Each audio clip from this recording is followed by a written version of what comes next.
we are live. Sorry about the startup issues here. Oh, forgot to turn on one of my studio lights. Do that real quick. Get a little extra light in on here. Come on now.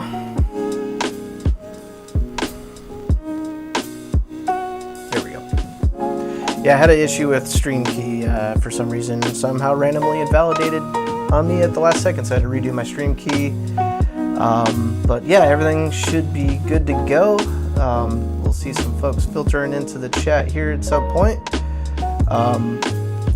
Yeah, so again, apologies for the delays, but let's talk about what we're building today. Today we are focused on doing, yet again, another tiny PC build, this time for me. So I've done a couple of these in the past. One I just did last week, actually, not even a full week ago. And that was for a buddy of mine. Since through doing those PC builds for him, I've been a bit on the itchiness to build my own very small form factor PC for, well, I mean, they're just really fun to build, and two, I'll actually be able to just pack away something we're going to be building into this case here, this tiny little case, be able to pack it away and actually take it with me and have a mobile PC as well. So that's what we're doing today. We'll talk about all the parts individually as we get to them. Most of this build is comprised of things that I kind of already had, some things I bought new. Again, we'll talk about what those are as well. But yeah, so let's jump into things here and begin. And let's get a little tiny PC built. Alrighty. Check on here, make sure my stream is still okay, because I ran into a snafu here. It looks like I think I might have had a viewer. Okay, I just want to make sure I'm just not broadcasting to nobody at this point. All right, so let's talk about, let's get some parts organized here. I'm just gonna kind of take them off of their display purposes here. All right, this is the case. I got some things leaned up on it. We'll talk about the case, what I chose once we get to it. But really I want to start with how I traditionally always start with any build, and that is the motherboard here. So get the cooler and that off to the side as well. The great thing about building a little tiny PC like this is everything is very manageable within my build space, as opposed to having a bunch of it like sitting off to the side, mainly because, you know, large PC cases take up quite a bit of room, but this one is not a large PC case by any stretch of imagination. All right, so let's switch it here to our overhead and get into our first parts here. All right, so we're bringing in the motherboard first. Now this is a part that I've had on hand. This is a B450 ITX motherboard. This actually used to be the motherboard that ran the streams, but now I talked about it in my last stream. I've made some changes to the stream. By the way, let me know what you guys think. I've gone through a lot of headaches trying to get the stream to look the way I want it to. Ran into some like color and lighting issues, added some things, got my new PCTH Hustle sign off to my shoulder, so let me know what you think about that. But yeah, so let me know if you guys got any general comments of things look or sound weird. I love your input, so that way whatever you guys tell me, it helps me make this better. So anyway, let's get back to the parts. So B450, yes, a little bit older motherboard, a little bit older platform, but still a very, very, what I would say, reliable and usable platform for some time.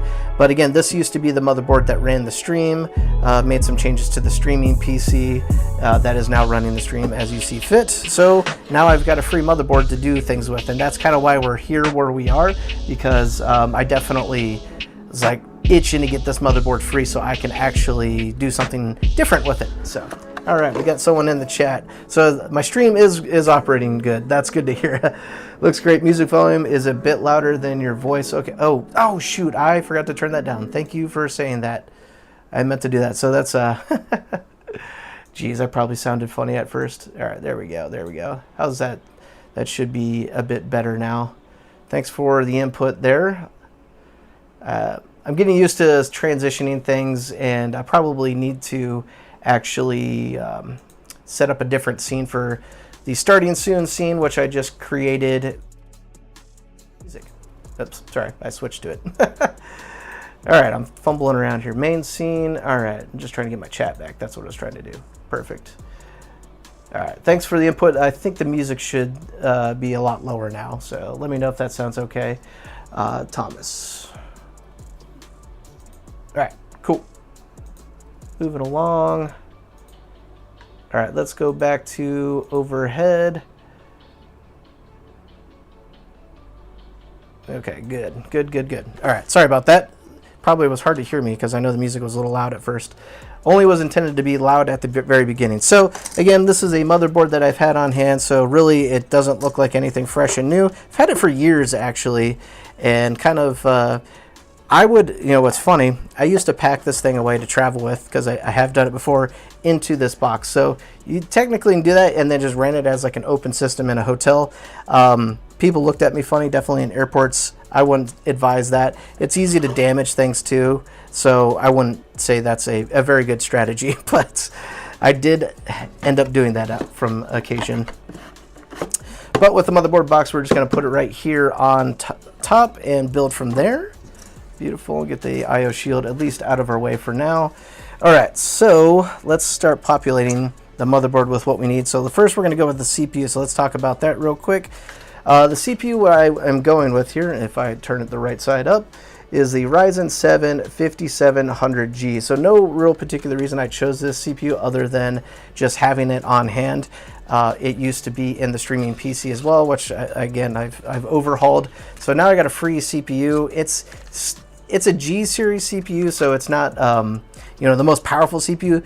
A good reason for me going with this is, one, it's, you know, nothing that I had to invest money into. Two, it runs quite a bit low power draw than a normal, like say 5800X. Those X series CPUs from AMD will pull up to 100 watts. We've got a cooler that's going to be limited in cooling, so we want to make sure that we're not over just putting tons of heat into this system, mainly because it's such a small build. So anyway, all right, so let's get this out of the clamshell here. All right, and like with any PC build, we want to line up our triangle with the corresponding triangle in the corner of the motherboard. Another trick, especially with Ryzen, is when you're looking at the motherboard, it'll look like this when you're looking at the CPU installed. Ryzen will always read basically top down. So we're gonna just very gently drop that in. There we go, give it a little wiggle just for insurance purposes, and then clamp that down, and CPU is installed. All right, happy Saturday, Smith says. Thanks for joining once again, another live. Appreciate you. Happy Saturday to you too. Hopefully weather is at least not terrible. I mean, it's pretty bad across the country. I'm snowed in, but what better reason to do a PC build is while most of the country is snowed in. Let's build some PCs and go live while I hopefully maintain power.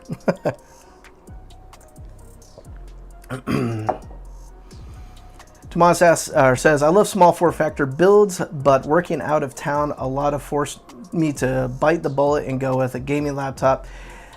I do love the small builds though. So sexy. Yeah, I agree. Probably the best possible.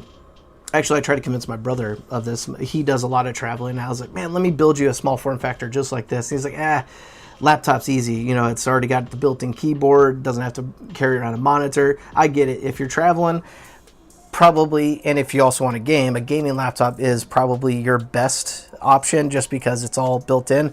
But I'm a nerd and I love building little tiny PCs. We'll see how much I tolerate this, but I don't travel as much for work as my brother does, for example. I do have a trip coming up, so that is also what is inspiring this build, and I really want to put it through its paces. So whether I stick with it or not, I still have a fun PC to build no matter what. Just out for your walk. Well, hopefully your weather is better than mine, because it is icy and cold in North Texas right now. So, all right. So next part here, let's move on. We'll get the cooler installed here in just a minute. I'm thinking I could do fine with the memory because the memory is extremely low profile. So let's discuss what we got here. So this is some memory or RAM that I bought a while back. It is, who is the producer here? SP, I forget. Silicon Power. I was trying to think, what is SP again? So Silicon Power, this is 3200 Now it is cast latency 22. I don't know if I'm going to stick with this memory. It works good for a physical form factor.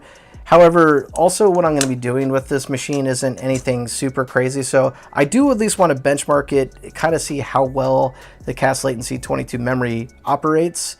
I know it's not the fastest. You want to aim for, especially with Ryzen, something around cast latency 16 or 18 when you're sticking with DDR4. But most of what I play is pretty simple games. Like I just play Warcraft Classic right now, Mist of Pandaria. So I think I'll be good. And I don't really play any other games personally. Most of the other games that you might see in my benchmarks, I'm just using for benchmarks. So I don't do a whole lot of diverse gaming, which I think will be fine for this build. Anyway, we're going to get this memory slotted in here. And the great thing about this is it's memory that is very low profile, like I said, so it shouldn't interfere with anything. It doesn't even have any heat spreaders actually installed on them. So it doesn't really get too much more low profile than this.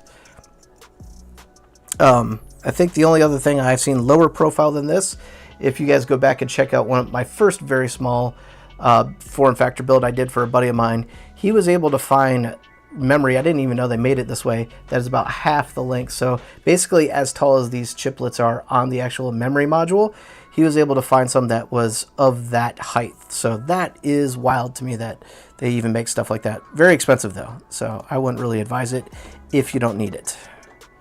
And I don't think we will. All right, getting this in here. I think actually I could go with taller memory with heat sinks, but not today. All right, so memory is slotted in. Let's work on the next item, which is in prep for the motherboard, and that's going to be the SSD. So this, you might laugh at this. This is just something I also have had on hand. This is all I really need for this PC. Like I said, I'm only going to maybe play 1 or 2 games. This is plenty enough to get an operating system installed. I actually already do have an operating system on this, so we might just see it fully boot into Windows if everything goes well. But I'm talking about maybe playing 1 or 2 games total as a travel PC. If I need to upgrade the storage, I could later, but this is going to be plenty fine for me, and it wasn't something I had to go out and invest in, had on hand. So a lot of, like I said, these parts are things that I've had on hand. So for this motherboard though, there is nowhere on the front of the motherboard for actually slotting it in. It is on the rear side, so I have to flip it over. Yes, I did keep the screw there. I was wondering if I did or not, and we're going to get out our screwdriver, our LTT screwdriver, to begin work on this. And I need a small bit to pull off the screw on the back side.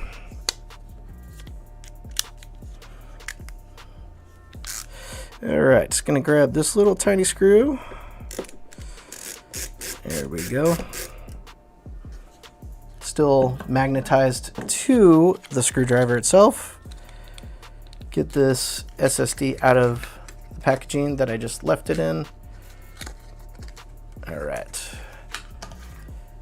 Ideally, I'd probably want to do like a terabyte or 2, but like I said, 240 gigs is plenty for me. That'll get the games I play installed, and it will satisfy my needs for a travel PC. All right, and just get that screwed down, and that's it. So there is no heatsink on this drive, which still should be plenty fine. This is just a Gen 3 drive. We're not doing blazing speeds or anything like that.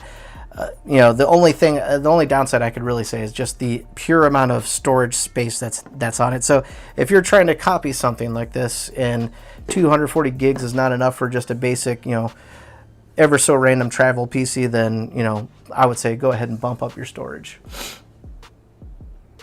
All right, right here. Thomas says, I have a 64 gig DDR4 kit laying around for a few years. I can't believe memory prices. I could probably sell them and pay the mortgage this month. Yeah, you probably could, or get a fair amount of money from it. I think, 64 gig kit. Whoo, that's probably over $500-600, even DDR4. You got some factors there too, because they're not really producing DDR4 anymore. And we all know about the storage shortage issues. So, all right. So we got RAM, we've got CPU, and we've got the storage. Let's get our cooler ready. So this is a particular cooler that goes well with the case that I'm going to be using. This is a small form factor cooler for Thermalright. The AX90X36, so 36 I believe is referring to number of millimeters that it would stand up off the CPU. So we definitely need something that isn't going to be sticking up very high, because as you can see with the motherboard, we don't have a whole, or the motherboard, with the case, we don't have a whole lot of depth to work with. So we need something pretty darn small, and I'm 99% confident this should work. I think I planned it well enough. So we'll just get this out of its box. Instructions we may need to refer to. Get the cooler itself out of the plastic baggie. Yeah, so as you can see, a very low height cooler. And a 90 millimeter fan, so this could be slightly noisy. We'll find out. But don't have a whole lot of options in this type of form factor. There is the last one I did was actually a larger cooler, but the other small form factor I built is also larger than this one. This one is very, very, very small. And looks like this is just some hardware for it, and looks like a backplate we will need. All right, get all of this ready and then get the rest of it out of the way. We'll keep the installation guide nearby in case I need it, and get rid of the rest of this. Okay. Yeah, this is a very slick cooler. I like how it looks. And for the motherboard, I think the aesthetics are really starting to kind of match up pretty well here. We've got lots of cool black on blacks there, so I think that's going to look pretty darn good. So, all right, let's figure this cooler out. I believe I've worked with this type of cooler before. I believe in the very first very small form factor build, but I think we just got to get it prepped and get it on the back side in terms of a bracket. So I think I got to take these off and just double checking my instructions here. Yes, I do have to take, wait, no, that was LGA. There, AM4. Yep, AM4 says to remove. So we're going for, we got to remove the brackets and expose, take these things off, and then, yep, the bracket on the back will slide up. So, yep, about what I remembered. Cool. The cooler is going to work great with that CPU, nice and slim. Yeah, and also the CPU is not super high heat draw CPU. It's still got 8 cores and 16 threads though in the CPU, just not the fastest in the Ryzen 7 series, but also a 5000 series CPU. So it's no slouch of a CPU. I don't think we're going to have any problems. Oh, but we got to get the stock AMD brackets off. I'm going to switch my screw here on my screwdriver to a larger one to get those guys off. All right, there we go.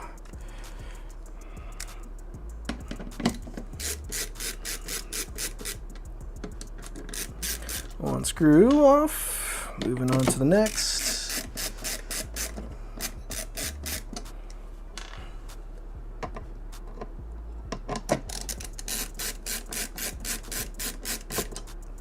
And last screw.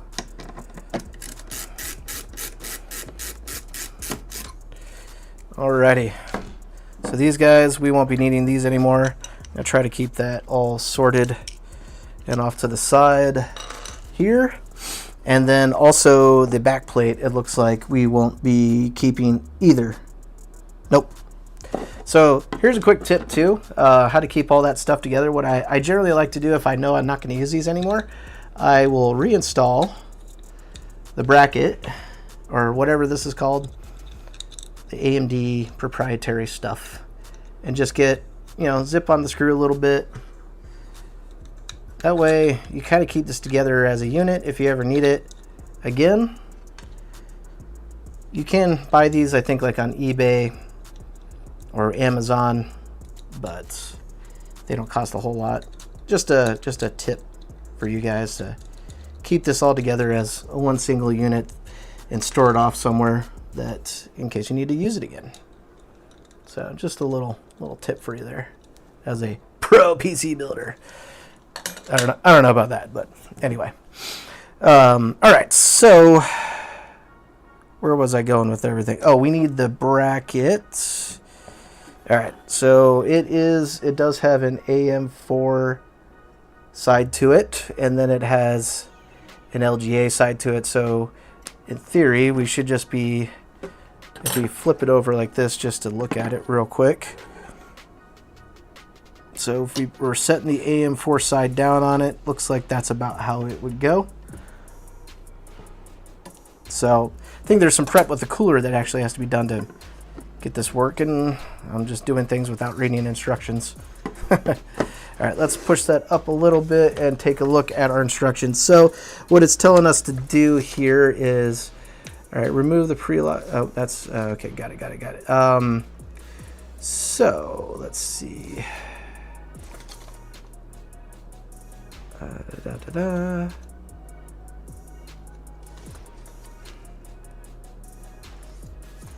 AM4.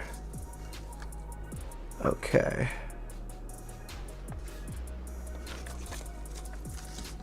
So we got to prep this guy with some hardware.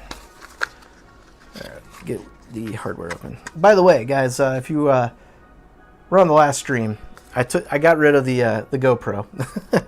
It was flaking out on me really bad, and went back to, this is actually a webcam, an AverMedia webcam, but was able to tune it up right because I felt like its picture wasn't good, but then tweaked some things in OBS, and I feel like picture quality of that overhead cam is not bad now. So I'm going to run with it, unless you guys think it looks like crap and I should change it, which I am still considering getting a new, like, nice camera to mount overhead, but it's just money, right? So, all right, here we go. We're pulling out lots of things here. Okay. There, we've got a thermal paste. We'll get that off out of the way. So I think here, what it's wanting us to do, these, I think some of these are for Intel and some are not. Let's look at the instruction here real quick. B1 long screw. Oh, that's Intel. Okay, so these, yes. It's saying the long screws here, these are Intel, these guys, so we'll get those just out of the way so there's no confusion. Do you happen to take advantage of the year-end stream sale? I picked up quite a few games on the cheap. Oh, from Steam? No, I think I looked at it. I might have planned some things out and then kind of forgot about it. But I need to keep in touch with that so that way I can get some good deals next time. But what games did you pick up, Thomas? Anything good? Okay, so I think what this is telling me to do, oh, I gotta attach, oh, is it? I see. This is a 1700 bracket, so I gotta take this off. So this is pre-attached, so I'll put it up near the camera here if you guys can see it. It says 1700 right there, so I gotta take this bracket off. This is for LGA, so we'll do that. So it says I also have an AverMedia. Okay, cool. Yeah, AverMedia is some solid stuff. Like they're big into camera live streaming scene, so I just was not using it to its full potential. And I think I got this. Actually, is a 4K webcam, so glad to hear that it is good, looking good. If it's a little darker or anything like that, let me know too. I can try to brighten that up. I'm still tweaking the screen to get it exactly how I want it. I had to take that piece of film off, actually, just to get the screw off, because we're going to be installing, looks like an AM4 bracket here. All right, let's not lose these little screws.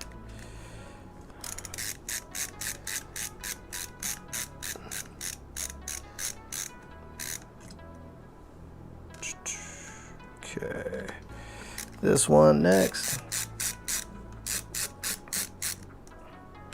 And last one. Okay, so goodbye LGA 1700 brackets. Don't need those. And we're going to be prepping the AM4 style bracket, which should be kind of more squared looking. Okay. It says remove the original, blah, blah, blah. So let's see. What is it telling us to do next? Yep. Okay. So this is also, I think, for the 1700 for Intel, which we're going to... I'll keep it on the... I'm not sure if I need that yet, but ideally, I think what we're looking at is something like this.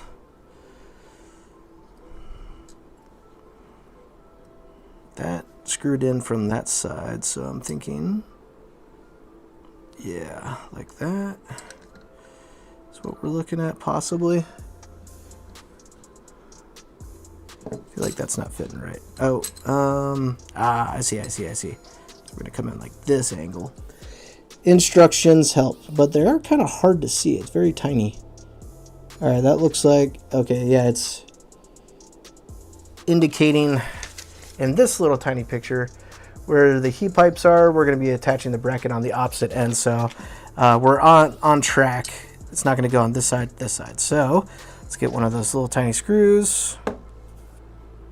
Just make sure this is facing the right direction. I believe that should be like that. Let's see if it says.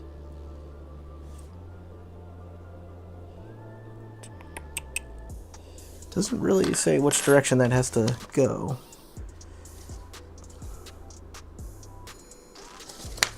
But, all right, so if we plan it like this, I think that's, oh, no, that is not even a threaded screw. So, okay, hold on here. What am I doing here?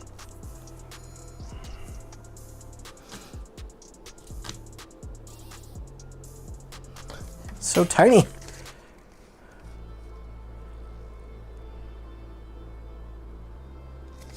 Man, I know I've done one of these coolers before. Maybe I haven't, or something similar. Okay, yeah, these definitely are not what we need, so that be gone too, I think.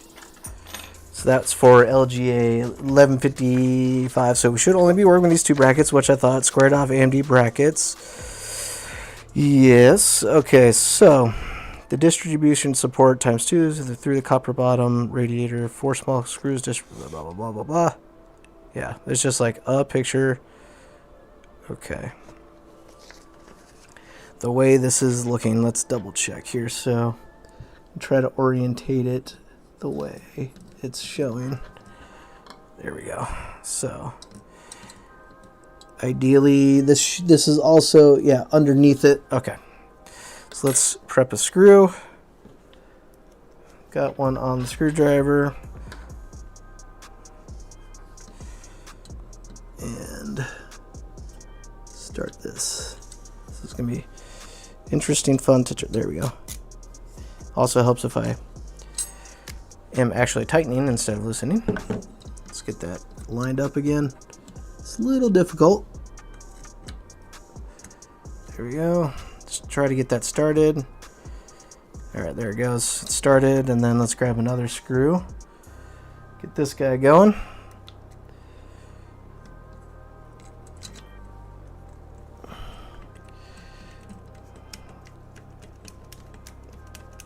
All right, now it's starting to, there we go.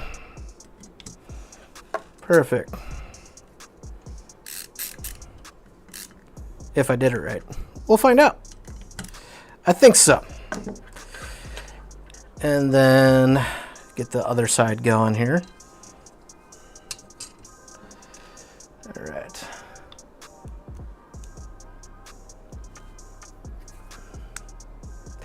Let's see. Goody Vibes are says, "LO, depending on the case, you can fit a triple fan 7900 GRE." Yeah, not in this case, but yeah, I mean, depending on the case, which is a very big dependency for that size of that kind of video card, for sure.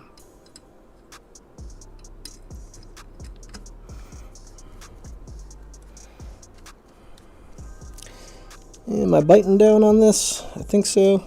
Yeah, I am. Okay. got it started. Thomas says, I finally decided to join the Cool Kids Club and bought Cyberpunk.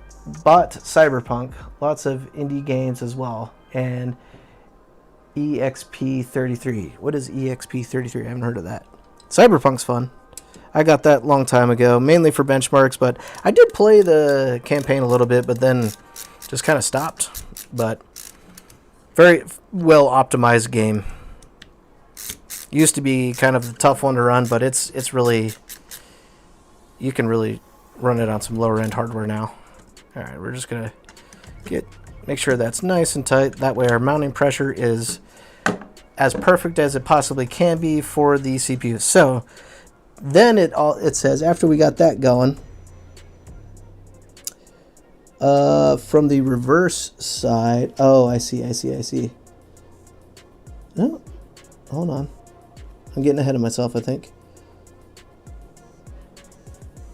Okay, we've got to install the standoff screw things onto the cooler now. Just open. Expedition 33. Okay, gotcha. I still don't know if I might have seen that game. I just haven't played that game. All right. We're going to get this. So basically the idea here is with the cooler, this will screw down here onto that guy. So we'll give you an idea how that looks right there. It might be a little hard to see from all the way down on my desk, but yeah, that way that's ready to go and pretty much bottomed out, and I'm good to go. And we've got 4 of these to do.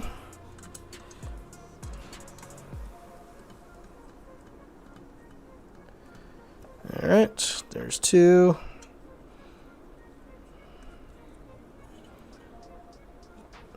These are just going in nicely, just hand tight. All right. So now we'll double check ourselves before we get too far ahead. All this should line up. It looks like where it should go. I'm just going to double check here on the mounting points on the motherboard. Perfect. Yeah, that'll go right through. And in fact, I think that's what I want to do. But I haven't put thermal paste on yet. So the idea is we flip it over like that and get everything tightened down. So on with the thermal paste. Get that back off of there. And we'll just use the provided Thermalright thermal paste. It's fine by me. If you have a specific brand you like, feel free to use what they... Oh, this is kind of... Yeah, it's kind of thick. It's basically one-time use tube. Might be enough for 2 in there. I just went kind of liberal with it. Whether that's your style or not, that's what I'm rolling with. And then make sure my fan cable is where I need it to be. So right here should be good. So I'm just going to line those holes up again. And then flip it like so. There we go. And kind of give it a smush. Get that thermal paste to settle down a bit. All right. Now we're going to grab our AM4 bracket, and it should just go, I think, like this. There we go. Yep. Looks like this side needs a little more smushing. Oop. And they gave us 6 screws, but I think I only need 4. Maybe these are just backups. Yeah, or backup nuts. So 6 nuts, but I only need 4. All right, and then we're just gonna get these on there. Looks like they also provided a little tool to put over those nuts to get them tightened up. So we'll use that once we're ready to go. I'm gonna kind of do this in a diagonal way to try to even it out as I go. There's 2 on. Here's with the 3rd and 4th. Okay. And I'm just going to use the provided tool to finish the job for a bit. You probably could just hand tighten this, but once I get it good and tight, I'll give it like a 1-2 zip with the screwdriver. There.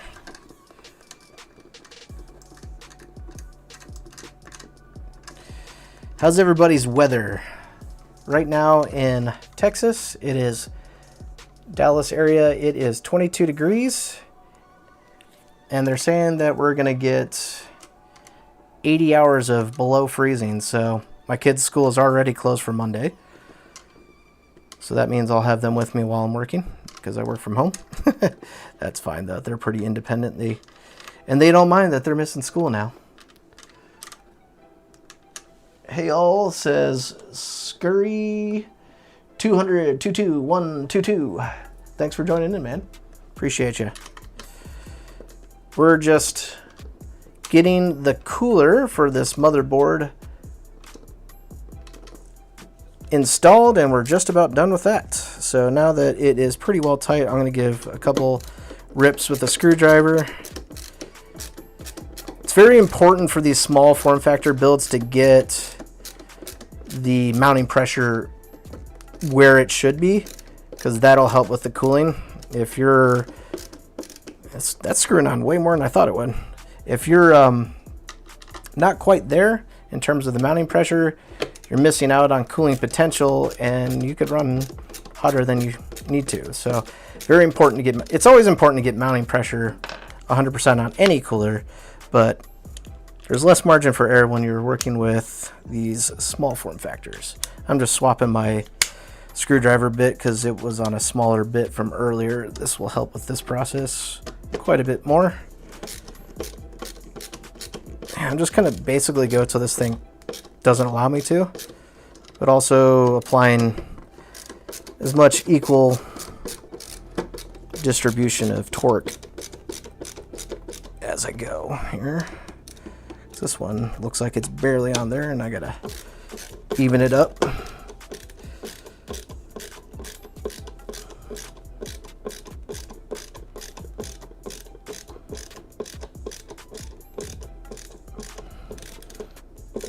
It's still going. My hand's starting to cramp. All right, we're just gonna keep switching a little bit here and there until I feel like I can't go anymore. All right, it's getting pretty tight. Okay, that's where we need to be. Make sure we're not damaging the motherboard or bowing it out.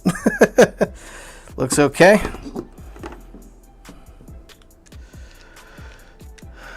And then go over to this guy, since I just got that one basically fully tightened.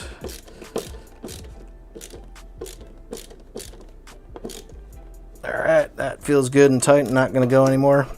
Don't have to go crazy on this, but this is a fair amount of screw driving I'm doing here. Alright, that pretty much stopped on me, and on to the last here.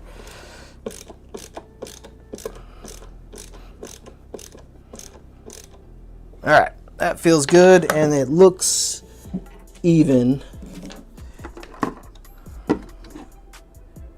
I think the motherboard is bowing a little bit. I might have gone a little too hard on that.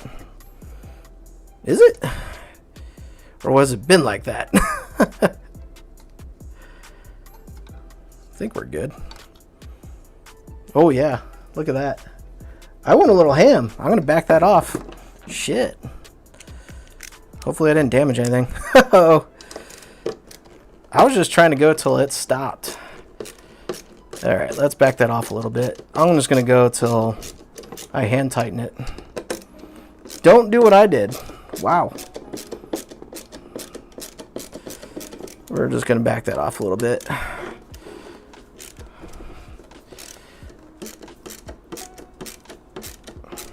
We'll find out if I'll need a new motherboard after this.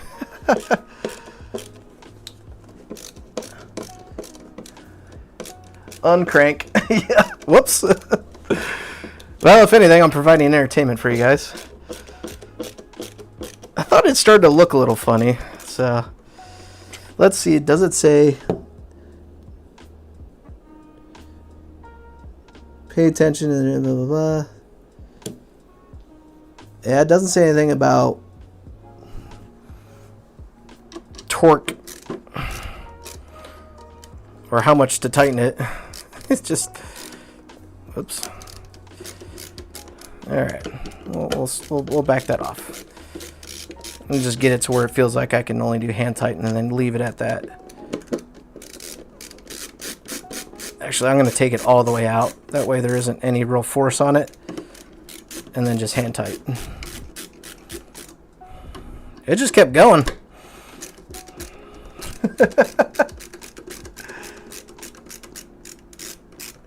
Yeah, getting a workout. I am starting to sweat. Although this room's just pretty warm as is with all the lights and everything going. Okie dokie. No springs excluded with that kit? Nope. And I just kept going. All right. Well, if anything, it's a learning lesson for you guys. Do as I say, not as I do. All right, we're just going to hand tighten. I guess, in a way, this is an area that you can kind of tune up a little bit. If you feel like maybe the temperatures of the CPU are a little warm, come back here and crank down the bracket a little bit. And then it should create some tighter mounting pressure. And that should help with cooling a little bit, but whoops-a-daisy. At least this isn't my this isn't a client or a friend's hardware. This is my hardware, so if I broke it, I broke it, and that's okay. Okay, that's looking a little more reasonable. It might have a slight bend in it still, but we'll see what happens. Oh, yay. That's funny. All right. Yeah, that was cranked. That was cranked pretty good.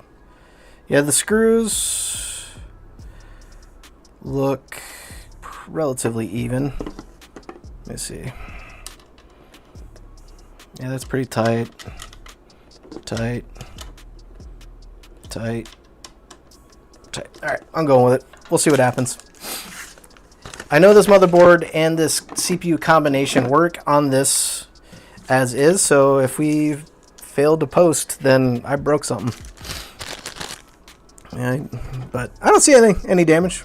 We're gonna run with it. See what happens. YOLO. Alright, just gonna get some of this hardware from the kit put away since I don't need any LGA stuff. My hand is like cramped right now. I was going way too ham on that.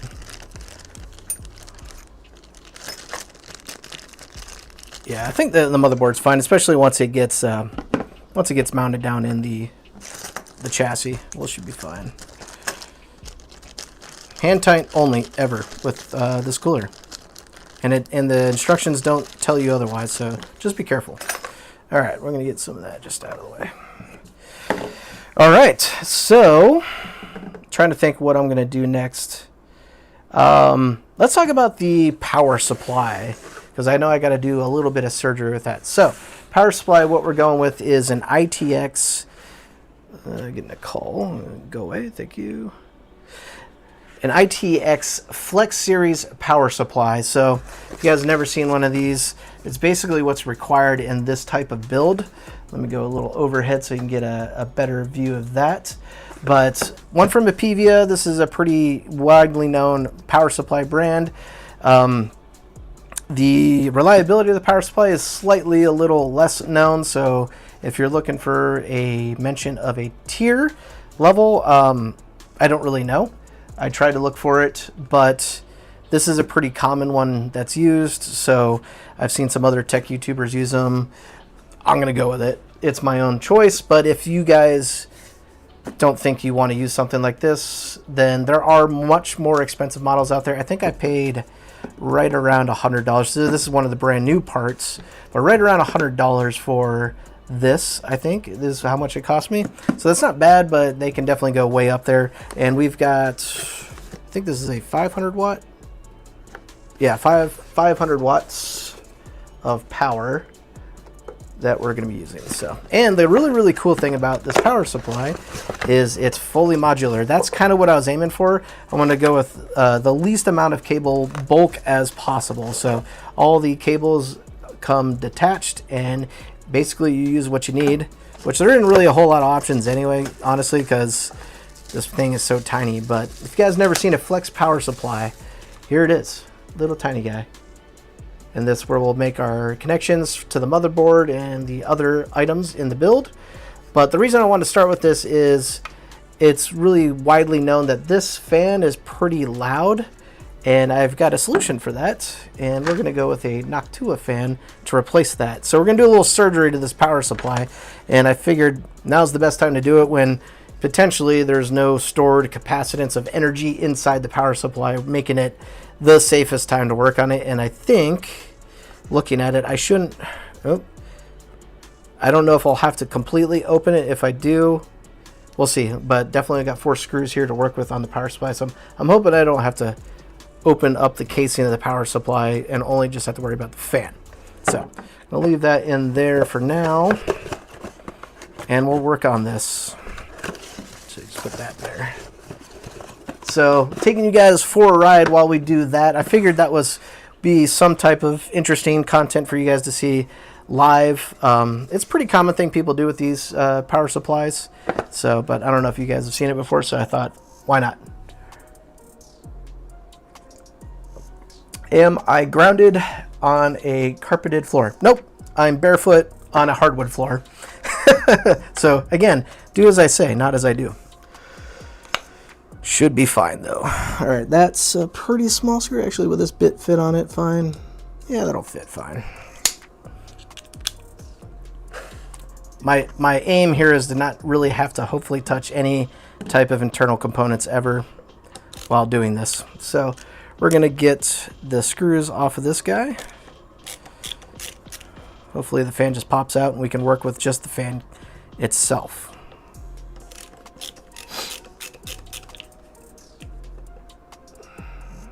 Alright.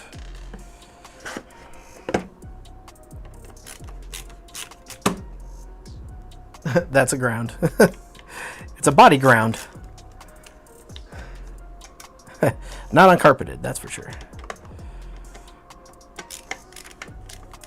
Okay, it looks like after I've got these loose, it will hopefully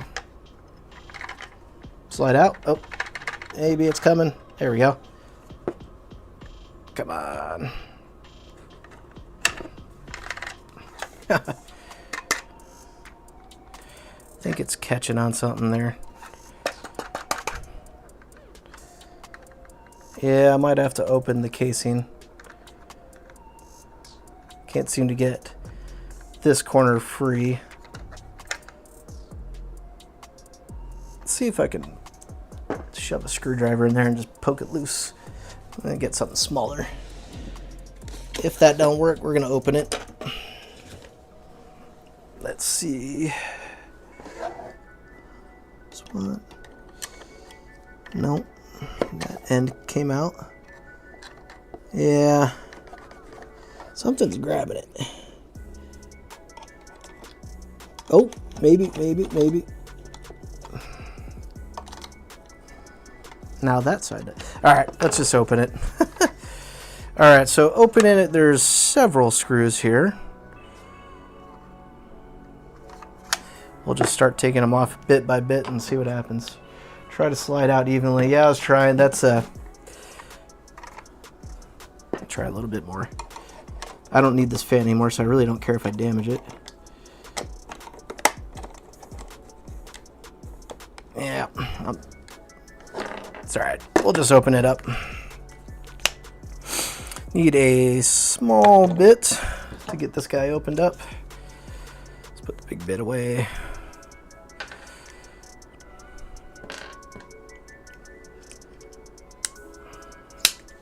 Alright.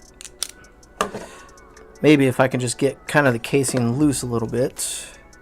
That's all I'll need. So not lose these little tiny screws for the casing of the power supply.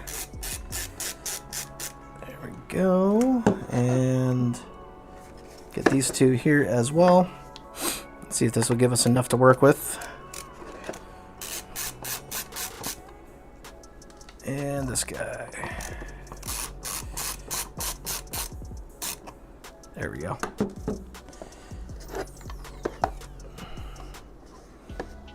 I might just say heck with it and pull the rest off. Yeah, I'm just going to do that.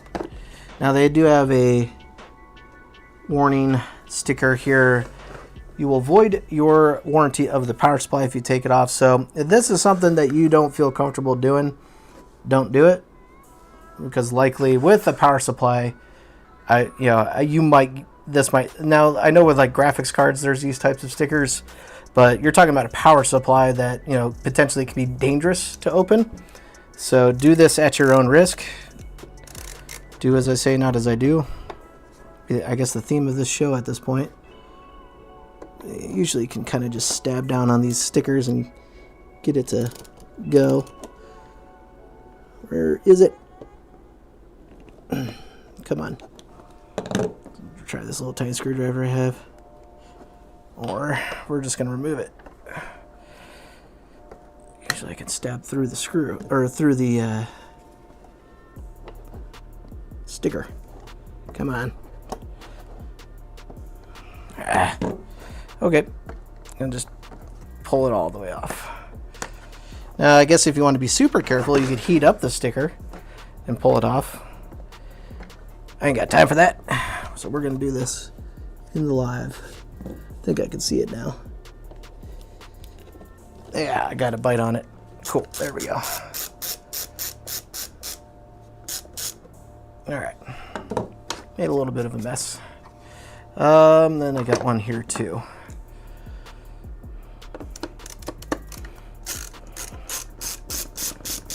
All right. I think that should be it in terms of completely opening this guy. I don't need to do a whole lot. I just need to get this dang fan out.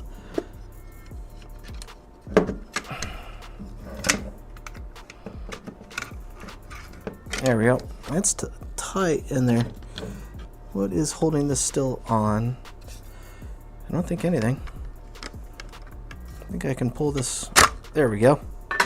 Ta-da! There we go.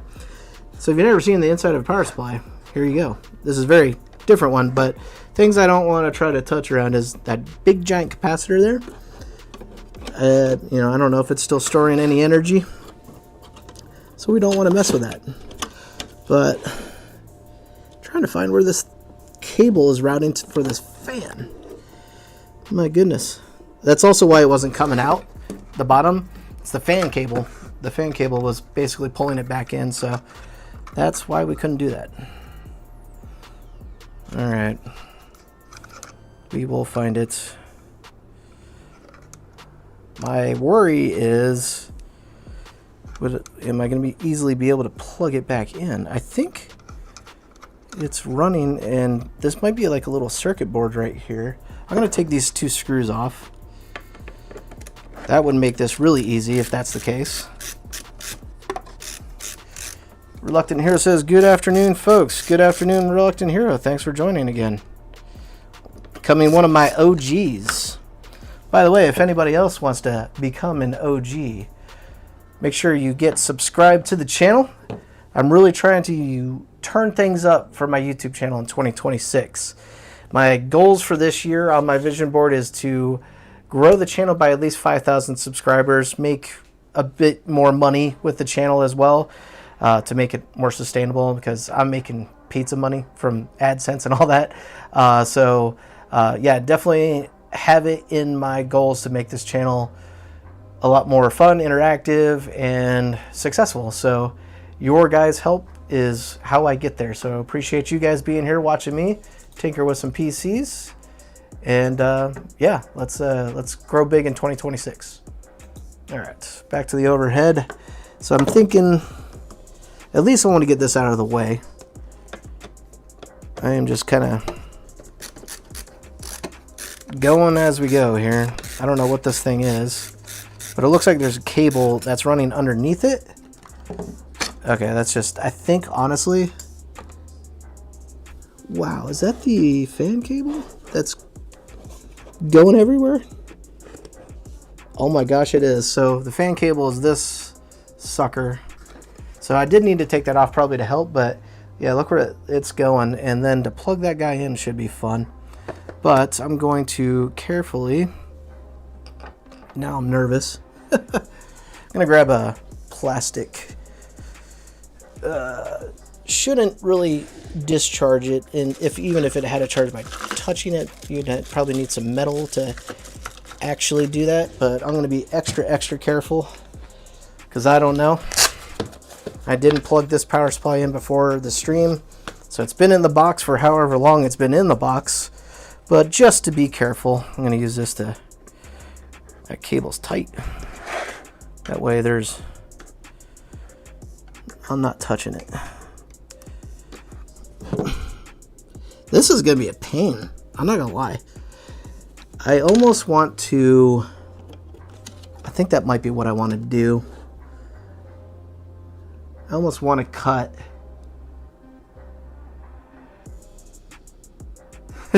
So yeah, I think the tiered list did say, I think I did find some information on this, that it's technically an F-rated power supply. But I also don't think there's a ton of data about these power supplies. And I've seen some people use them, so I'm taking my own risk with it. But I think what I want to do is, to get this cable like more manageable, I'm going to snip the fan cables right here at the very end of where it meets the fan. And then I can work with that a lot easier and won't make me feel as nervous. So let's see here. I'm going to do this guy. There. Now, I'm just going to try to snake this through. There we go. That's what I want. And I can leave that connected, but I need to work with this cable because I've got a cable now, I've cut it from here. As you can see, I've done this before, so I kind of know what I'm doing. This is a two pin power cable. So there's only two little wires that hang off of it. And with our Noctua, we'll get that opened here now. These nice little kits that these Noctua fans come in. I think this is only like 15 bucks. Kind of a lot for a tiny fan, but look at all the stuff you get with it. So the fan, so it's your normal kind of 3-pin. So we've got to adapt a 2-pin wire that's plugging into the base of the power supply into this fan. There's other ways to do this too, because as you can see, the fan is a fair bit shorter. Or there we go. That's probably a good angle. Or actually, let me compare it to this fan. So that the depth of the fan is quite a bit less. So technically, I could, if I really want to, just kind of oddly wire this cable back to the motherboard. But I'm just going to use the power supply since I've done this before. And the reason also I'm sticking to that is they provide a little kit for you to do a 3-pin to 2-pin adapt. I thought that would be neat to show you guys, so that's kind of why I'm doing it. But you can definitely YOLO it. Just stick the fan in here and then route the cable wherever you want in your case and have that open gap to use that to route the cable. But we're going to go a little extra mile with this. So let's get the power supply out of the way for the moment. This guy here, it's pretty simple.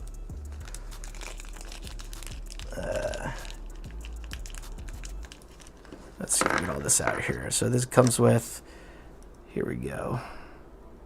So the idea here is, this is how we adapt it. So it comes with a adapter PWM plug of that form factor.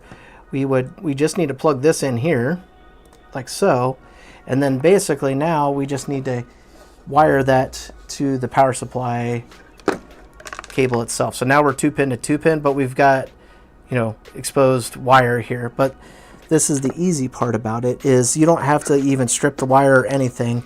These little doodads, whatever they're called, cable termination points, allow you to basically do that without having to strip wire. Now I do probably need to pull back a little bit of this wire sheathing comes with the power supply. Let's see if I can just do it with my fingers. I might grab my knife and just kind of splice it open. I'm going to do that real quick. Where is it? Over here. All right, so I'm just going to Try to cut that open / loose.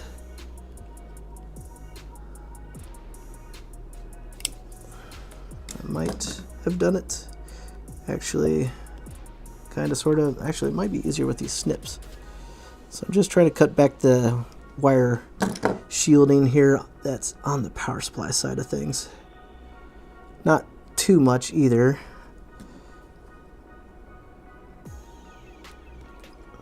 This is just kind of the meticulous part of this job here. Alright, there's a little bit of it that came off. This could be where a wire stripper would help a little bit, maybe just to cut back the sheathing. Actually, I've got a good tool for this. So, I'm a network engineer in my day job. Unfortunately, this is not my job full-time, but I've got a cable termination kit for Cat 6 cabling, Ethernet cabling, etc. But one tool I have in here that I really like is this guy. And it's particularly for pulling back shielding. Actually, now look at it. It's probably not, yep, it's not going to work. Because it's really designed for a Ethernet cable. So you stick it in there and then basically rotate that around the cable and it pulls off the shielding. So, well, that's not going to work. I think I have something else in here, though. Yeah, I do. This one might work a little better. So what I can do with this one, also in that kit, is I can clamp down on the wire here with the bladed end and try to just peel it back a little bit. So I'm going to do that carefully. Actually, will that side work? I think this side will work. So I'm just putting the cable in there. It's such a tiny, there we go. That should be enough. We don't want to cut into the actual black and red cables. So I didn't want to go too ham on that, because you can definitely cut into them if you're not careful. And my tool is not really designed for that. But I got it started. This is probably really hard for you guys to see here, but apologies on that. Once I get it loose, I'll show you. Ooh, and I did cut into that wire a little bit. See? That's why you don't do that. Ah, dang it. We're going to snip new end right here. We're going to run out of cable if we're not too careful here. Alright, so we're going to have to just use our fingers to be careful. Should have just stuck with it. Probably would have had it by now. Slowly peeling this sheathing back. Try to keep that plastic protecting the shield down as well, so in case this power supply is storing any power.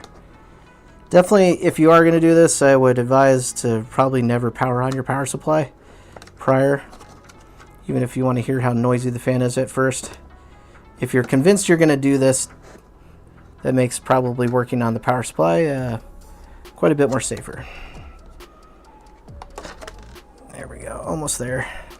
We don't need a ton, but we need enough that'll fit inside these little terminators that the Noctua kit comes with. Okay, that should probably be good. Alright, so to give you guys an idea, we've got enough of the red and black exposed, so that way we can, now I need to peel them apart from each other. There we go. Peeled apart. So the idea here is red one side of this thing, and then red to the other side. Just realized I probably need a pair of pliers here. So now we've got two reds. It will need a pair of pliers to crimp them down. So now they're basically ran through that little terminator, and then you crimp them down with a tool. So I might actually have to run to my garage to go get my pliers, but that's how it works, guys. And then you've basically terminated it back to the 2-pin for the power supply, and you can run a nicer, quieter, more efficient fan.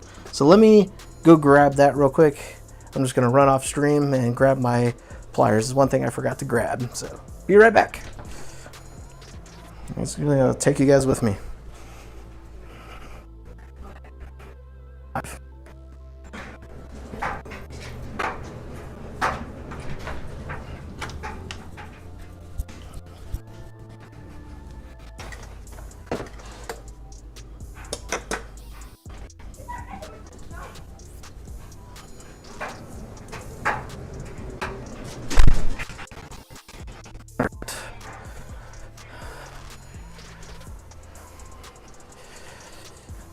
Okay, just had to walk through the slightly noisy house. Wasn't too bad, I guess, to get a pair of pliers. So I just want to use these to really crimp it down good. You might be able to just use your fingers to get it finger tight, but I only got 2 of these, so I don't want to mess it up. All right, red to red. Looks like it is pushed all the way through. All right, probably really hard for you guys to see, but I think I'm in there. I'm just going to grab it at first, not try to put pressure on it down yet. All right, we're good, and I'm going to crimp and not go insane on it, but make sure we got a good connection there. So that looks like that's probably pretty good. All right, now we just need to do black and black. Same exact process. And hope that after I get everything in that the fan will still spin. Alright, so black from the kit, black from the PSU. We are good. We're all the way pushed back on the crimper terminator thingy. Alright, there we go.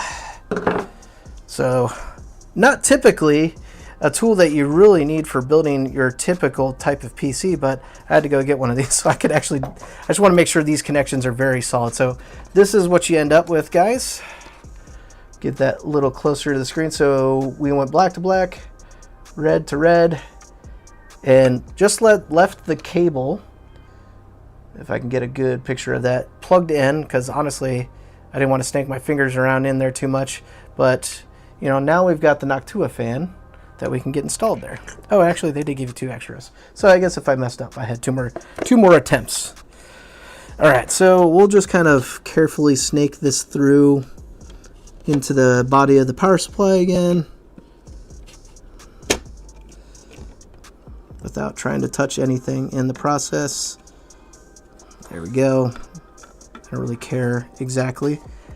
And let's also make sure that our fan is facing the correct direction. So if you guys did not know, anytime you're looking at a fan, the this end where you have the frame of the fan is always the exhaust end, at least with a traditional fan. Now they do have, you know, reverse flow fans, but the pretty side is always the intake side. This is always the exhaust side. So that's just a little pro tip for you, I guess. All right, and so I got that. The cable's a little stiff. I think what I'll do here is rotate it a little bit to kind of use up some of that space. Perfect. So now we should just be able to close up the power supply. Again, guys, I don't suggest working on power supplies ever, because it is very dangerous, and you should never really have to unless you're doing something very specific like this.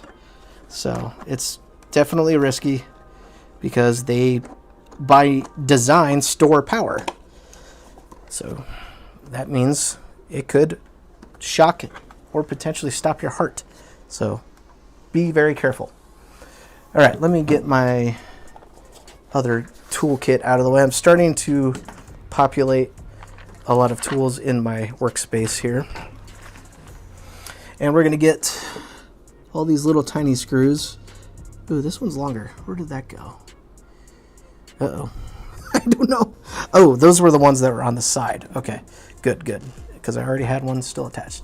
So these little tiny ones are just on the back side. There we go. All right, so we'll just turn this to the side so you guys can kind of see what I'm doing. just putting the power supply back together and hoping I did everything right. Let me get this one going because that needs to kind of push forward a little bit, or towards the back. There we go. Actually, this screw will probably help line it up a bit.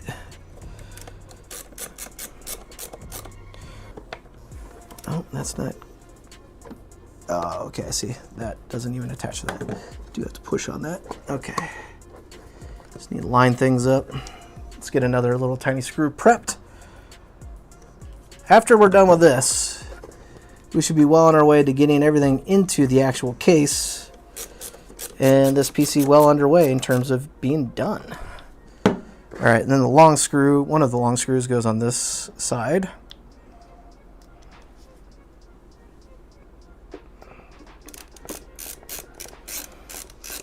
So what do you guys think? I thought that was an interesting thing to cover on stream as far as replacing that fan, the noisy one that comes with a Pivia. Like, yeah, this sucker, I mean, I could do a noise test. I could basically take a same kind of kit and reconnect it to like a motherboard, a normal motherboard, just to see how noisy these are. But I've heard they are noisy, so most people tend to replace them when using this Pivia style power supply. But yeah, I thought that was just something fun to cover with you guys. And also, I guess, be a public PSA for don't open your power supply ever unless you feel comfortable doing it and you have a good reason to do it. All right, this guy here.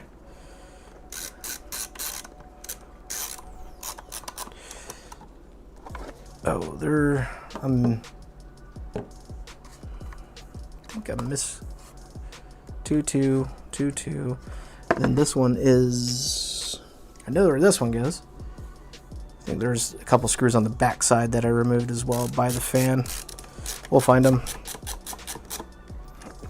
I think that those were actually the longer ones. I put this long one in on the side that I shouldn't have. So I'm going to take that back out actually. That goes on the back.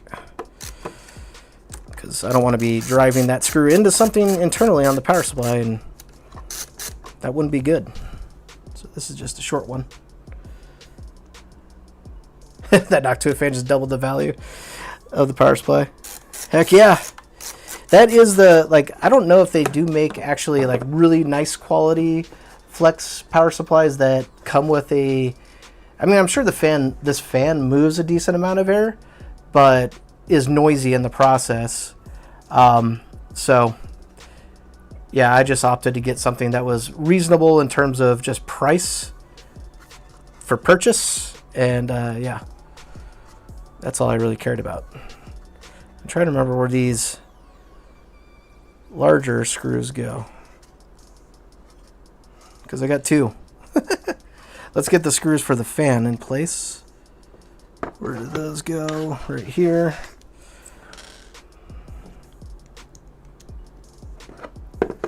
Here's the benefit of the fan being a little bit, well, I guess you could have probably done that, but now that I got some space to push up on the Noctua fan to get the screws installed for it. Oh my goodness. These fans are, or these screws are too narrow. Okay, maybe the, oh, you will have to probably use the Noctua ones. Okay, so this looks just like your generic fan screw, but it's a little on the narrow side, because it's made to sit in this and then countersink into the power supply. So that's why it ain't gonna work. All right, it's fine. We'll use the Noctua screws. It's just gonna look a little different with these silvery screws, but I don't care, honestly. They are bigger though. I do remember running into that before with a small ITX build that I've done before. There we go. That's gonna be some good bite. All right.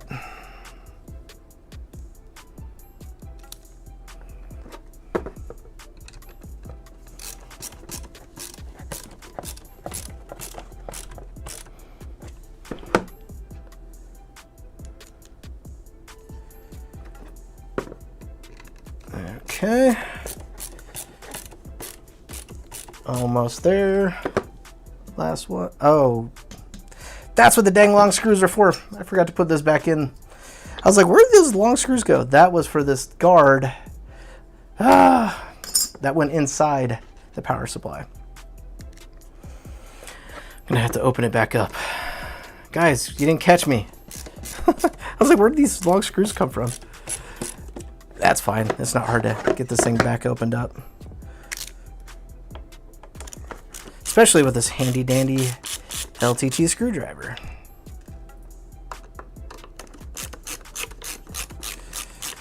I think that I don't really know what the purpose of that, because this is metal. We'll have to see. I think maybe it's there just to keep things more put together inside the power supply. But now we're opening it again. Not intentionally this time, but we have to. Or it wasn't planned anyway.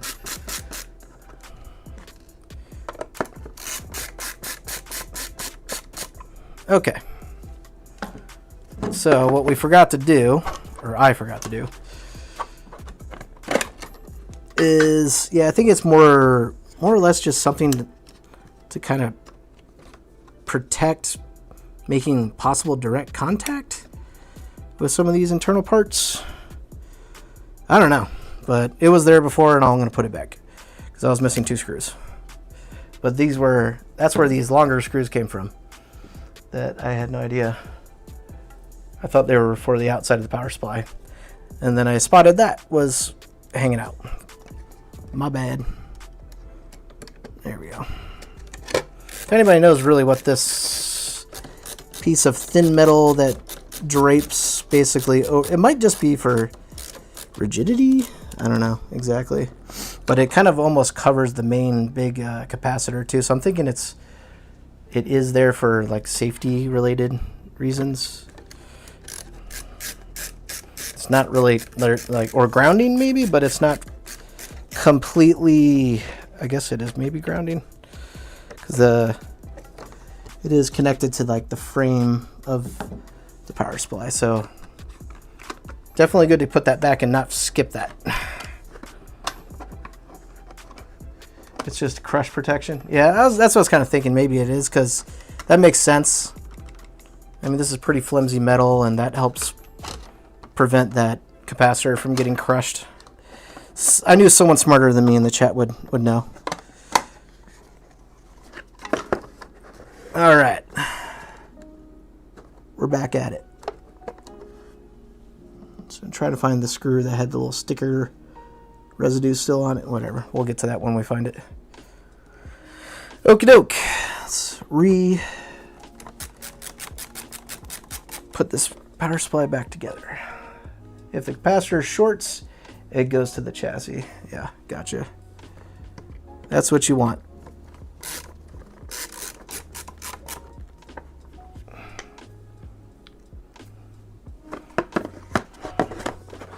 These back ones.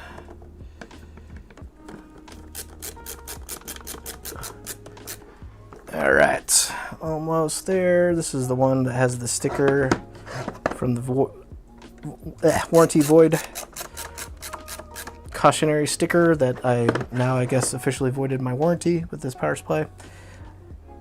I don't care. So if that's a thing for you guys, then I guess heat up the sticker and try to remove it. But I don't know, if you're tinkering around inside the power supply, I bet the manufacturer can tell, especially if you're installing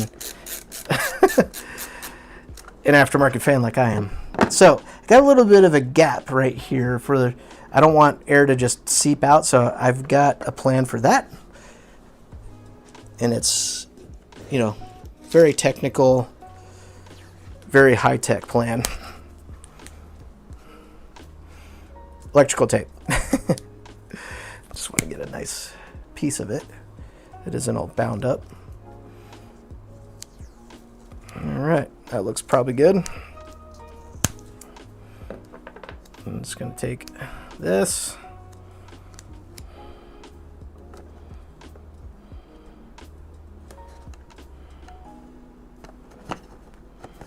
There we go. Now we're tunneling all of the exhaust straight out where it's supposed to go instead of causing maybe some unneeded turbulence for the fan operation. So, success.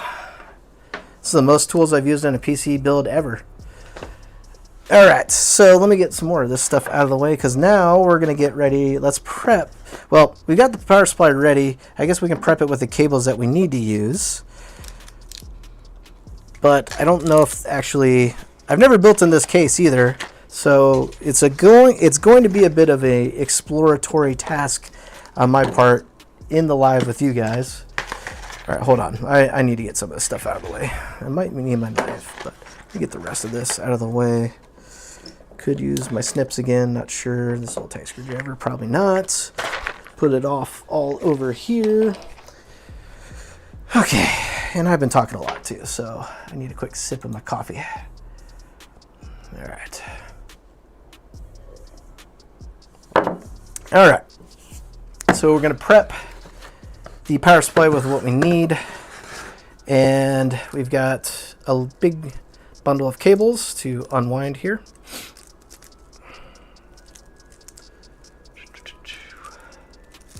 All right. Okay, so we'll go overhead just so you can we got a better look at these.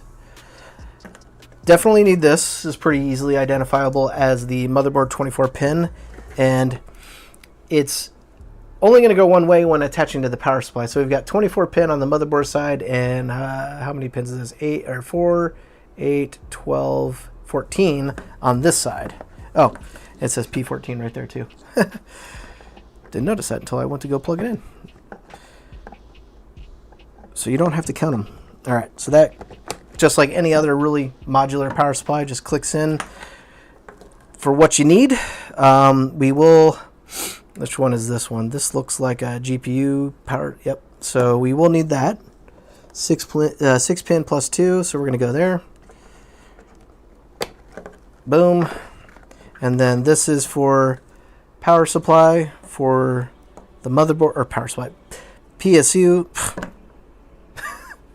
EPS, or for the power for the CPU is what I meant to say. And then this is your optional SATA / Molex, which I'm not going to have any of that in this build, so I don't need that. So I'll just put it in the box with the rest of the stuff. I guess I'll throw this fan in there.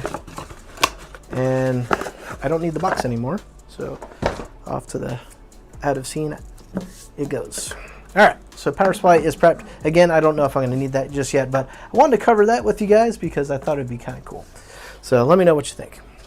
All right, so moving on to the case, because we've got the motherboard prepped and ready to go, so it is case time.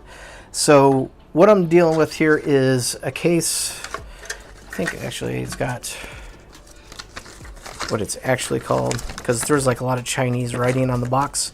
But this is the JoyJam or JamJoy Super Mini ITX case. Let's go with it.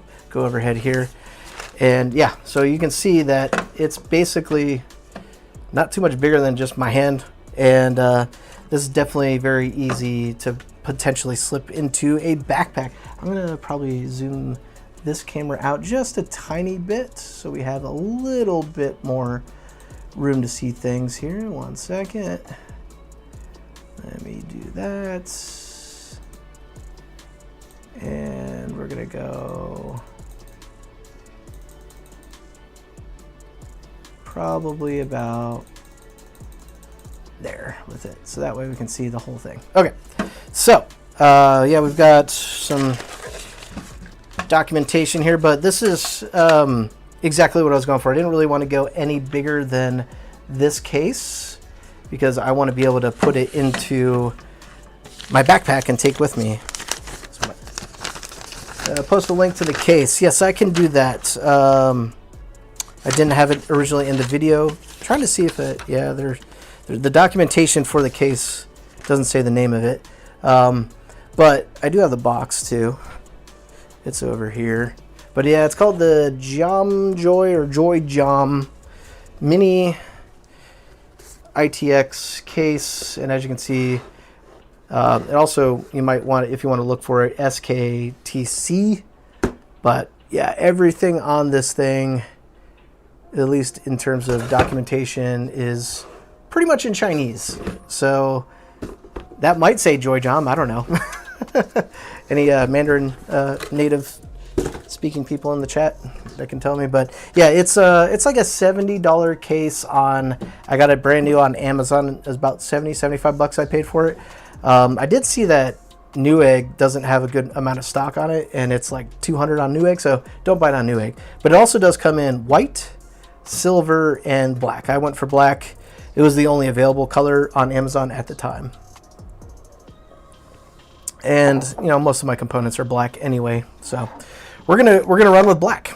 So I think what I want to do is just kind of like take all the panels off the case and just explore what we're working with, because it does have some what looks like kind of vague instructions. It looks like it's saying, yeah, it is in English, which is good.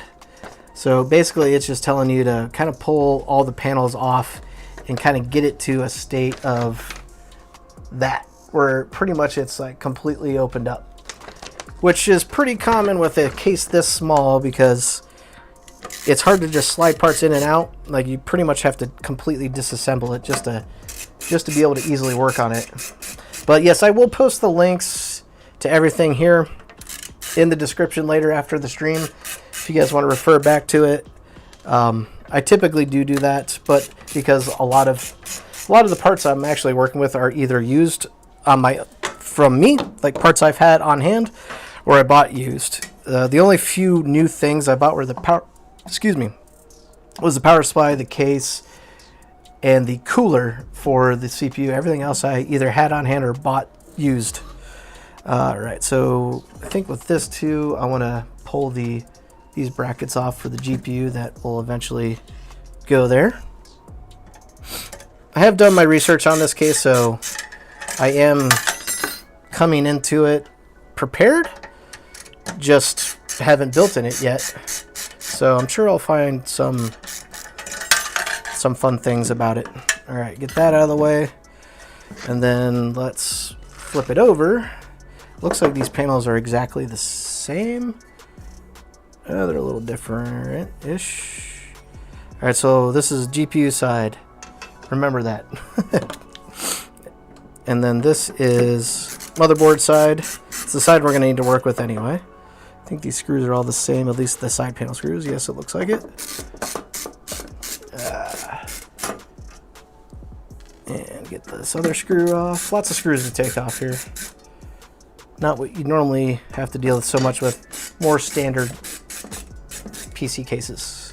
All right, this guy coming off. All right, there we go.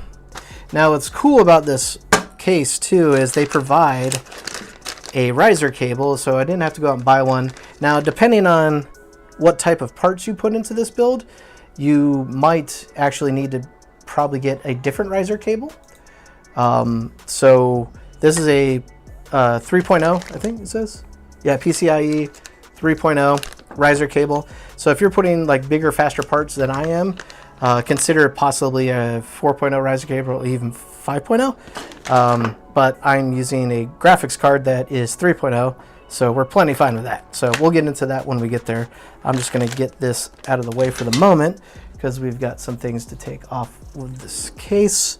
So I've got some twisty tied undo here to free up my connections, front panel I/O stuff. All right, little tiny bit, so screws and one zip tie. How nice of them, one zip tie. But yeah, look, this is kind of all we're dealing with is just USB 3.0. Some fancier ones might have a USB-C. I don't even think my motherboard has no, it doesn't. So again, it's kind of purpose built for what I'm doing here. I don't need USB-C. This is pretty much going to be just kind of more of a slightly low-powered gaming travel PC. All right, so that side, oh yeah, that's GPU side, because that's where the PCIe expansion brackets are. All right, so we want to work it. Oh, it did say to take off one more panel. I think, what did we want to do? Leave the bottom. or I think the front. Yeah, so turn to the bottom of the case, unscrew the screws of the front panel. Okay, sweet. So it says to also take the front panel off. So we'll do that. And it's just screws that are on the bottom and just the bottom. Nice. Okay, so just two. So go overhead with that guy. So it does come with included feet, so which is removable if that's, I guess, a problem for you to maybe fit in a very small location, but will help for keeping the finish of the case nice and won't slide around wherever you put it.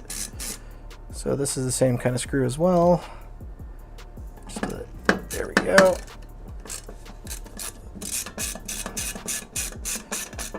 All right, so pulling this bracket off. Okay, so now we've got front panel and side panels, and this is now what we're dealing with. A very stripped down little tiny case. I like it, it's cool. All right, so this side is where my IO shield's gonna go. And now I'm kind of lost on what is the top and what is the bottom. So this is, as far as like how I'd imagine the motherboard should, well, I mean, that's gonna go like that, I guess, right? Because my IO shield's facing that way. So that's the only way it can go. So let's just get the IO shield ready for that. So we need to put it in this way on the case. This IO shield is not built in to the motherboard, so I do actually have to install one.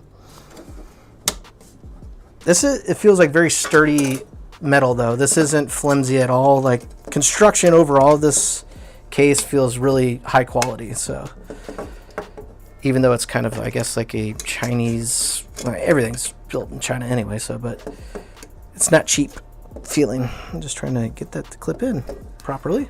Come on now. Get through there without destroying my fingers.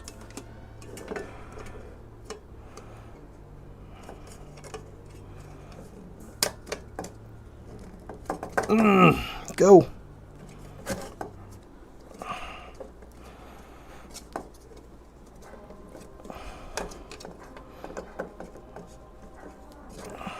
Turn it like that. Use gravity to assist me.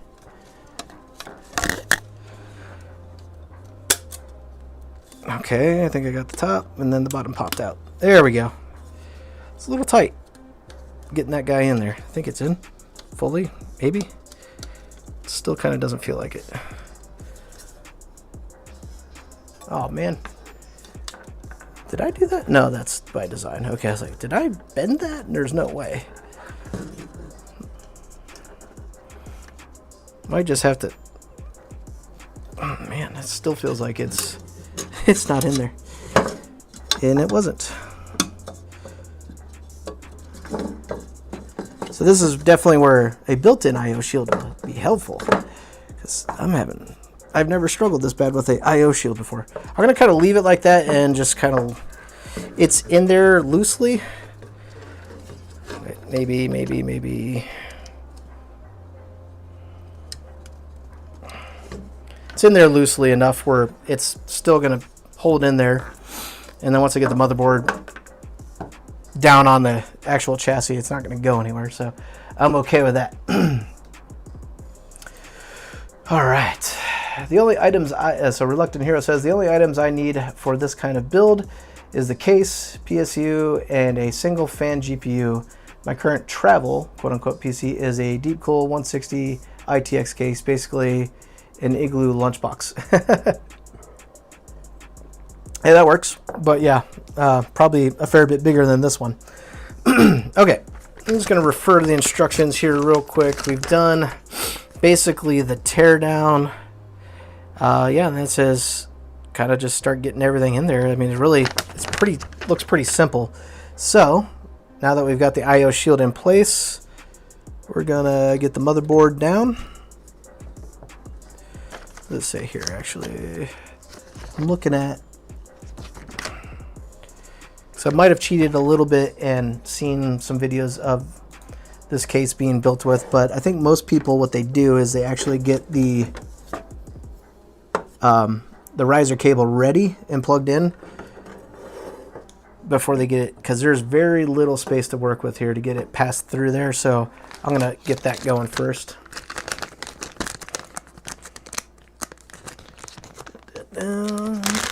Okay. All right, there we go. Riser cable. So one side is going to be the case side, and one side is going to be the motherboard side. This looks to be the motherboard side. Or that's the case side. This is the motherboard side. There we go. I was looking for the cover to peel off. So we're going to put this, we're going to match it up. It's only keyed one way. It can only go in one way, just like any graphics card or any other thing that goes into a PCIe bracket or bracket slot. There we go. That is in there. Make sure it is locked in place. That's good. And then feed that through. Oh, freaking IO shield just popped out. Try to get that to come through. We'll deal with IO shield in a second. Yeah, this is definitely worth it to do this before installing the motherboard, or at least getting it screwed down, because that would have been tough. All right, so I'm gonna go back. Stupid IO shield is just not cooperating. There we go.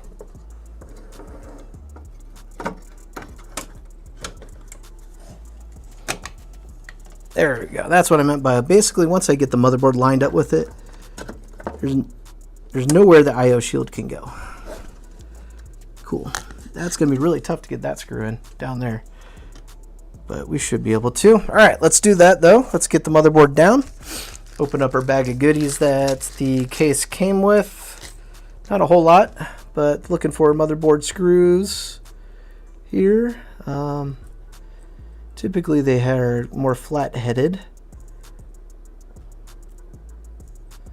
They might want us to use these actually, because there's only 4 of them. Yeah, it looks like it. So these almost look like a power supply screw, but looks like that's the type that they want us to use, because there's only 4 of them. I've used that before on, and these other screws look like for SSDs potentially, and maybe some extra spares of the other kinds that we already have, but those don't look like motherboard screws. So, all right, we're gonna get those ones out of the way. Try not to drop them. Prep up a screw. I'm just gonna kind of, because the motherboard, or because the IO shield is kind of fighting us, we are gonna have to apply just a little bit of pressure while we get this motherboard mounted. So I'm just kind of pushing on it with my left hand and get this guy zipped down with my right. That doesn't feel like that's going right. Maybe that wasn't a motherboard screw. 1, 2, 3, 4, 5, 6, 7 of these. Let me try one of these. Felt very binding. If not, I got my own. Yeah, okay, that's better. So this might be for something else then. Probably for our power supply, because I don't see. Yeah, I don't see. Actually, no, I think the power supply came with its own screws. So they gave you dedicated power supply screws as well. But yeah, these don't have quite the flat head that you normally see with a motherboard screw, but it's working. So we're going to run with it. I was just second guessing myself a little bit because of the amount of screws that they gave me. There's only 4 that go into this ITX board. So now we got it figured out. Like I said, there'll be a little bit of discovery as we go. I did a little bit of homework on this motherboard, or this case, but the rest is just me doing it as I go with you guys. Hopefully that makes it more fun.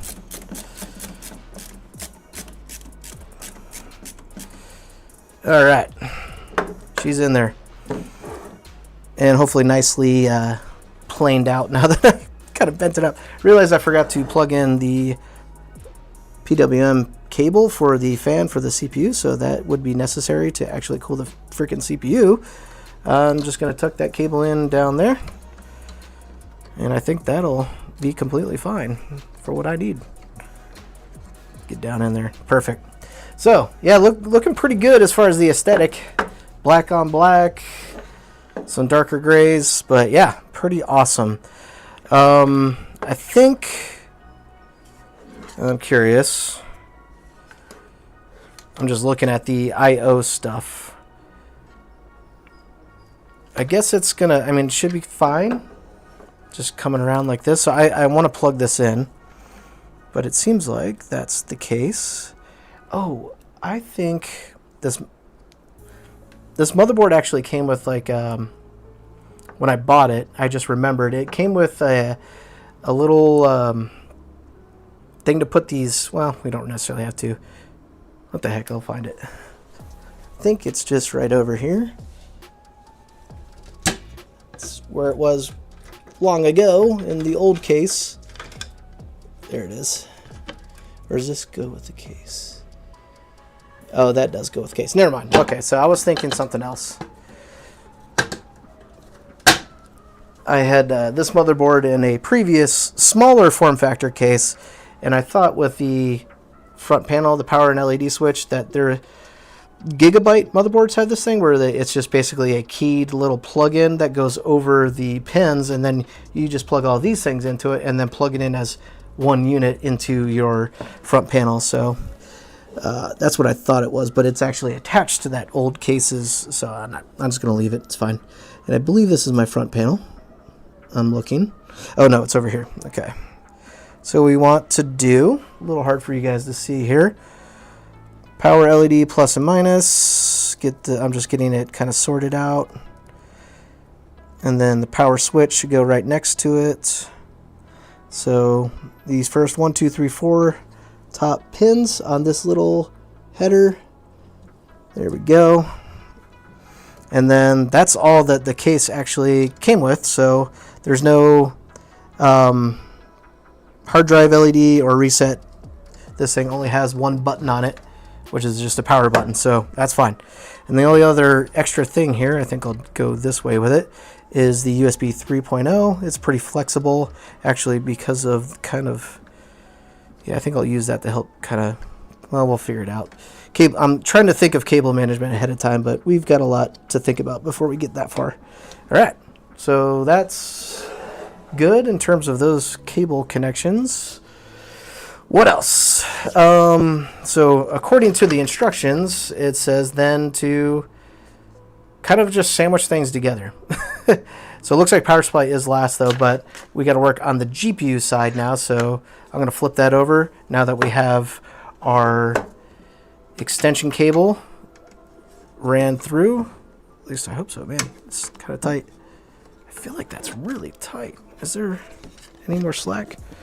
That's it. Okay. All right. So we've got a couple screws here that we got to screw down to get the extension cable ran, and that might be some of these extra screws that I'm now discovering. All right, cool. So I'm going to grab one of these. I think this will screw into that standoff. It looks like a motherboard standoff just on the back side. So these two guys, what I'm talking about here, and at least get this ready, because we got to get that set. Now I'm thinking, should I install the GPU on this first, or should I? Yeah, let's just get this down first. See if we run into any problems. All right, get that kind of evenly lined up. All right, there we go.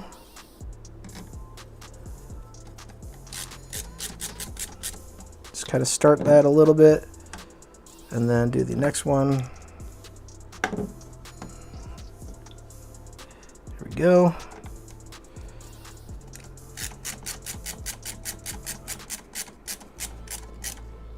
All right, just kind of go until that stops, not over torquing it like I did before with other things. All right, there we go. Now for GPU, You guys probably waiting to see what my plan was for that. So with these types of cases, you have to be very, very specific. I think Reluctant Hero might have said it earlier. Yeah, single fan GPU is basically a absolute must with this type of build. Like, you cannot really make anything else work. Even the like those like real tiny small form factor GPUs. Trying to think, like, if you ever seen like the super low profile ones, but they have 3 fans, but they're like this tall. This case is not designed to work with that, because those tend to actually be longer, but they have just smaller fans in more of a line, versus this is kind of a normal size GPU fan, but it's only a single fan and it's only, you know, this big. So it's very specific that you have to work with the type of a single fan GPU. And I think even some single fan GPUs don't even work. Actually, give you guys an example. I have this one that I know wouldn't work. This is an old 1060 versus this being a 3060 12 gig, but you can see the difference in these GPUs. Like, this one is definitely a little bit longer and is not going to work. So there even with single fan GPUs, you got to be careful. So this one I kind of checked on the specs. You can look at, you know, the dimensions. Plus, I kind of cheated and saw that somebody used this same kind of GPU, and I found that GPU, that RTX 3060, on eBay for right at $200. Being a 12 gig card too, single fan for $200, I feel like that's a really good price. And it was dirty as all get out when I got it too. Heck, it might have been used for mining. There is a little bit of corrosion. I can see if I spin the fan, you guys, I don't know if that's very visible on stream, but there's a little bit of corrosion on the heatsink. But off camera, I tore this thing down literally to the PCB, repasted it, and cleaned it up, and it's looking, I'd say, pretty darn good. It's the only thing, you know, I guess it doesn't have is a decorative backplate, but it's not really necessary. And actually, that's probably good for my sake, because that helps it fit in this case. But yeah, it's looking beautiful now. So we're gonna put this guy in there. 3060 12 gig though. I'm pretty happy about this find. I'm considering to be a pretty big powerhouse for this build.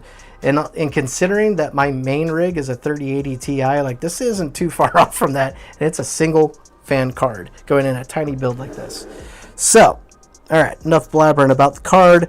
We need to just get it down on the expanded or extended PCIe bracket here. So I'm hoping that, I see why they made us take off the front now. That makes getting this card in beautiful. Like, I don't have to try to finagle it weird. I guess if your card was small enough, which this one should be, I guess in theory I wouldn't have had to take off the front panel, but that makes this like a breeze, it looks like. So I'm just going to line it up, get it through, then line up the teeth of the bracket. Make sure I'm all the way in there. Oh, I gotta be careful about how I plan this out, because I think I might want to run the GPU power first. Yeah, I'm definitely going to need to run the power for the GPU. There's no way I'm going to be able to plug that in, so got a little ahead of myself, but I'm glad I caught myself. So let's actually do this. I'm going to pull the 6-pin plus 2 off of the power supply. There we go. Yeah, this is a oh, sorry, for anybody who's looking for it, this is a PNY card. I think it says it back here. I don't know if you guys will be able to read this. Yeah, a little fuzzy. I don't have autofocus on this camera since it's just a webcam, but PNY, 12 gig, 3060. Apparently, you know, we'll see it as we do it, but should work beautifully for this case. But one thing I definitely need to do first is get the power in there, because it looks like once that card's in there, there's really hard, it's basically impossible to actually get the power cable on there. So let me get this down on the card real quick. Nicely clicked in. Okay. So now I just want to, can I just run it behind the card? I think I can. This is definitely tight, even with everything pulled back and away and disassembled. should work in theory. I think I saw a Bitwit video where he built with this card in this case. I think that's what kind of led me in this direction. This is not easy. So I need the front panel IO thing is in the way. I think actually if I pull the cable up like that, there we go. That feels like that's more manageable-ish. I think what I need to do, I'm making it too hard on myself. I do need, we weren't sure yet. I do need to pull the riser cable off. I need to unattach it from the case because I'm trying too many angles here to try to get the freaking GPU in there. That should help us. So let's pull this back off. Then we'll tighten it back down. All right. Yeah, so let's first attach that to the card. Make sure I got a good angle for you guys to see. That's going to help us immensely. Yeah, and now we're there. And then now we also, to get that in. Oh, beautiful. That's the way to do it for sure. If you attach that riser cable first, you're in for a world of hurt. I just want to make sure it's on there good. I think before I zip down the riser cable, no, I think we're good. We'll do that. We'll just, I was thinking maybe let's see. There we go. That's good angle. Gotta put it on tighten. Generally helpful. And make sure I'm actually going at it straight. I'm not. I think what I'll do, making it hard on myself again.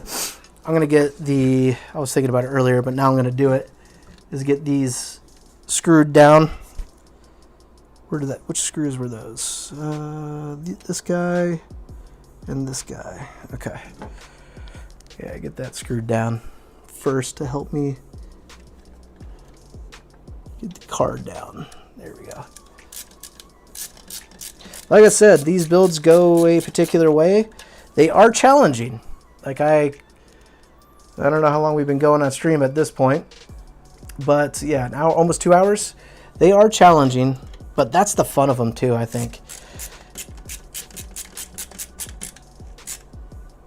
All right, that's good and zipped down. Now we should be able to get the riser cable zipped down pretty nice and easily as well. Yeah, now it's not moving. We should be able to tighten it up. Beautiful.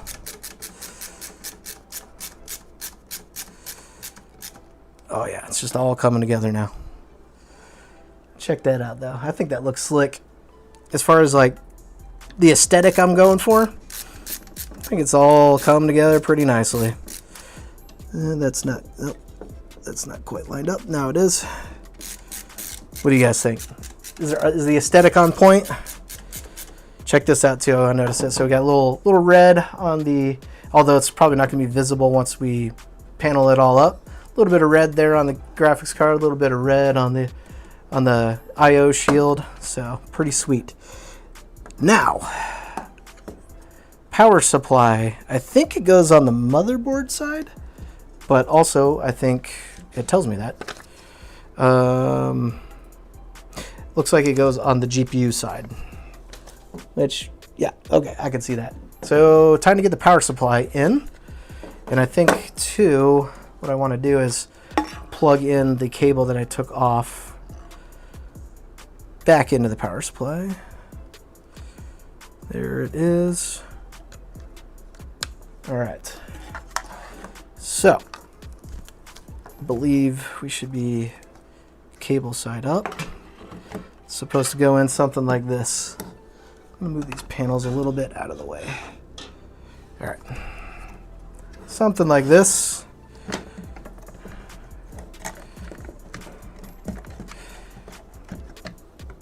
Ish. Oh, it's going. Ish. It's definitely a challenge with the cables. There it goes. Tight, but in there. And then it looks like Okay, there we go. Just lining up where the screws are gonna go. So we'll definitely start on these two guys right here. Just to get this going. I'm holding it with my other hand to kind of push up on it. All right.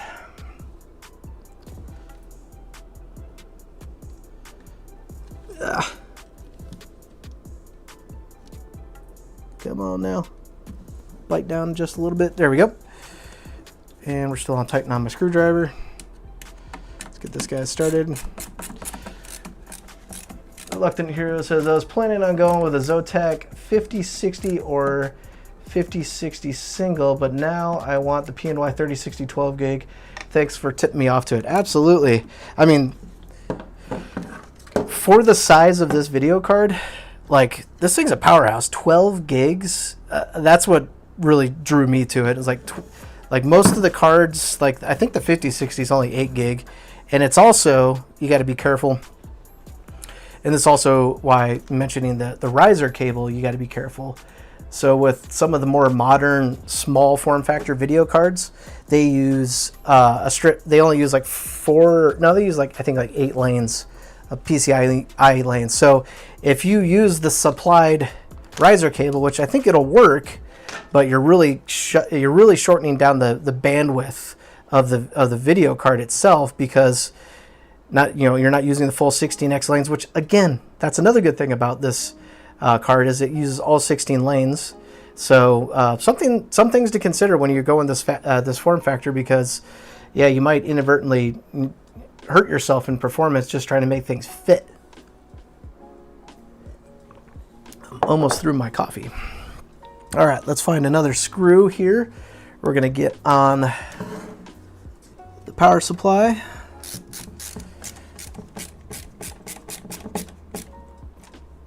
And let's see, there's looks like 2 more over there. I guess I'll use them.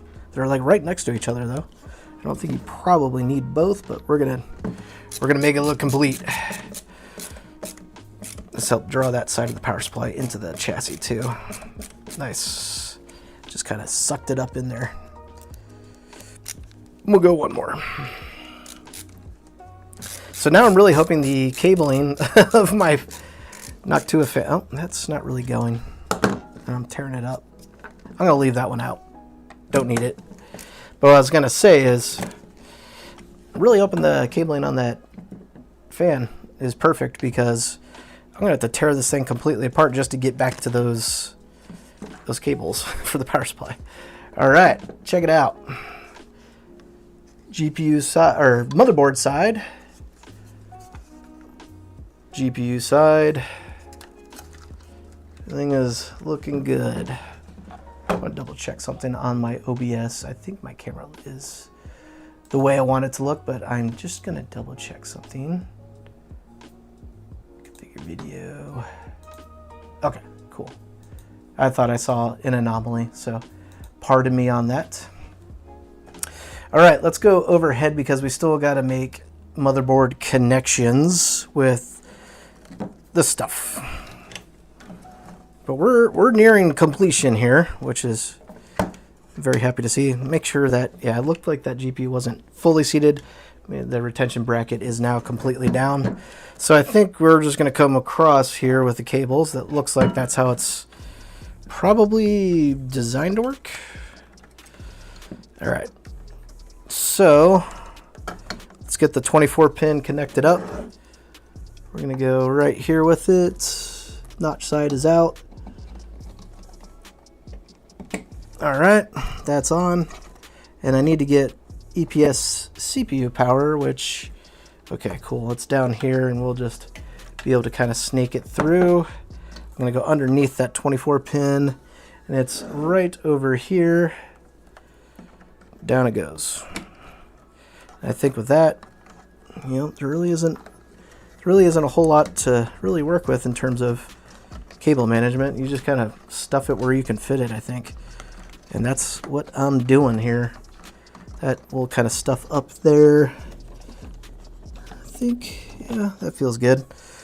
Yeah, I think it's time to assemble the rest of the chassis and then see if I didn't break anything. Okay. The reason I'm saying assemble the chassis now, because I don't exactly know what I'm going to do with these cables until I basically have it reassembled. And just checking my power connections here, making sure they are good and down.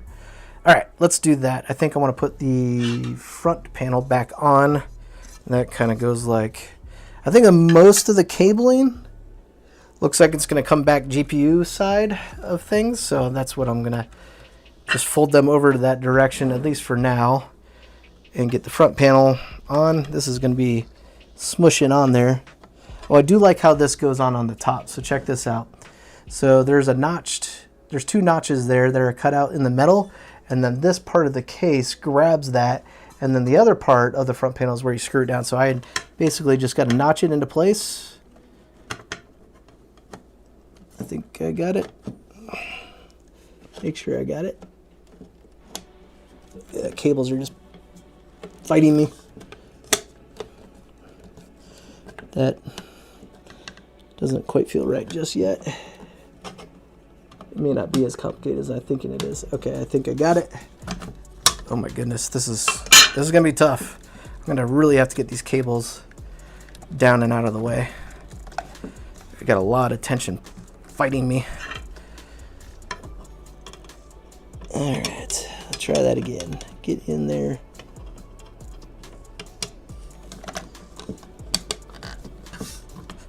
Wow. No way. Like, I am pushing hard. Really hard. Oh, I got a piece of this graphics card cable in the way. Let's try to tuck that out of the way. There we go.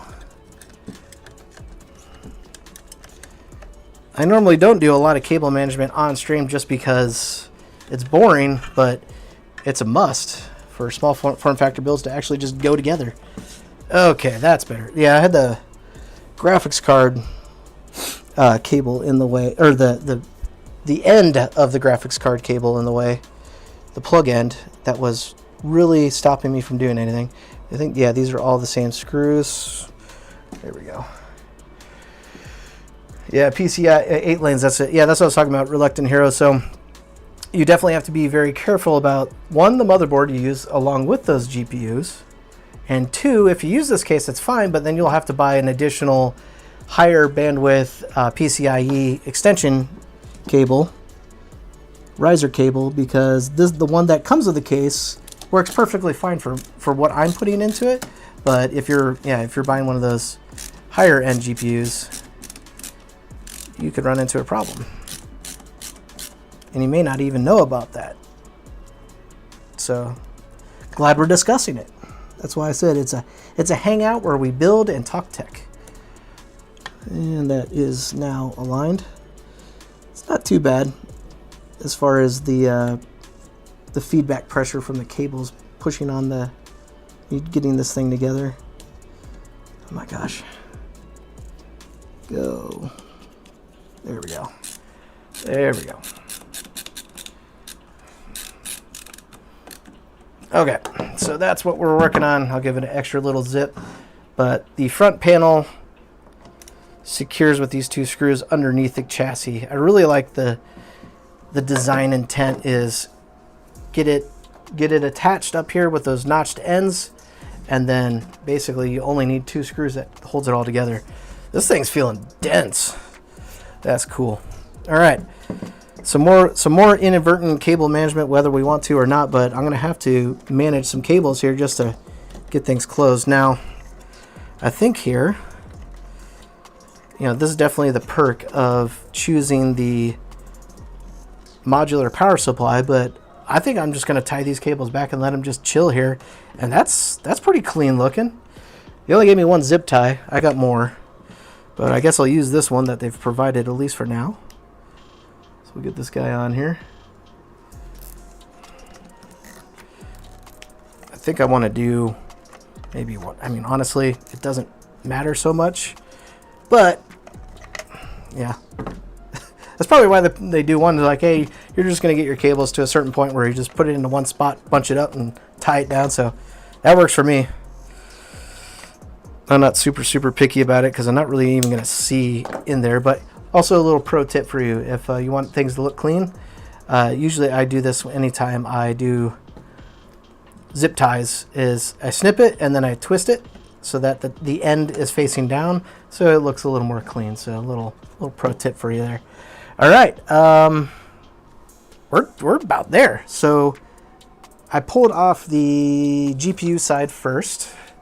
I think these panels are a little different in terms of their design, but I think either one can go on either side, so it doesn't matter. But yeah, that looks like that'll go down nicely. There's no, it's not even touching the GPU. I'm touching the cables, but that's going together nicely. I like it. All right, let's get it down.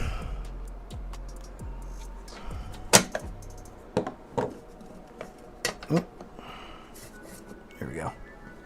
Start on this one down here. It is, the cables are pushing on it a little bit, so I am running into that just ever so slightly. And then we'll go diagonal. Excuse me. All right, a couple more.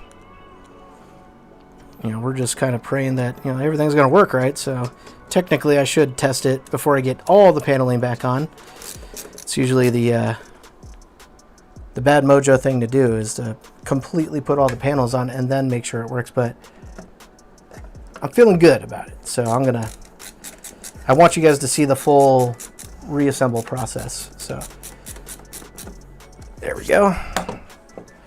And then let's just take a look on this side. Make sure we don't have to manage anything. Yeah, I think I stuffed this kind of like that. And technically I could tie that up, or I could just use the panel to push it away and be fine. And I think that's what I'm gonna do, maybe. Okay, let's get one more zip tie. It's throwing my OCD here. I got plenty to work with though. This should probably be fine. This one, a little small, but still good. So we'll just kind of tie this up. It's the same cable, just kind of looped around itself. But let's make it look pretty. Start on it. And make sure we're completely around all of it. Pull it all together. Yeah, that's gonna look way better. Yeah, that's pro level stuff right there. Snip it, twist it, bop it, pull it. All right, now that looks good. That looks good. So it looks so good that let's put on the other panel. This thing's just going together beautifully. Should I leave this panel off so you guys can see some like actual action? Let's do that. I want you guys to at least see, like, and also kind of for me to make sure that fans are spinning, I guess. But let's leave the CPU side of it at least open, so we've got some type of action shot, I guess. And then I'll throw the panel on maybe after we're confirmed. So here we go, guys. Like, looking beautiful. I love it. It is dense. It's definitely a little heavier than the one I did last week, just because I think the metals that it's constructed with, I think the power supply is still a little heavier. Like, definitely the heaviest thing is the power supply, but I think the power supply that I put into this is heavier than the one that came with that case than the one I did last week. So yeah, if you guys are looking for more ideas of ITX builds, I did one just last week too. But here we go. Let's put that right there. And let's get her ready to boot. I think that should be, yeah, that's a standard power supply cable. So I already got one run behind me. So I'm going to get out my monitor. And what the heck, we'll get out a mouse and get this thing ready for post and power on.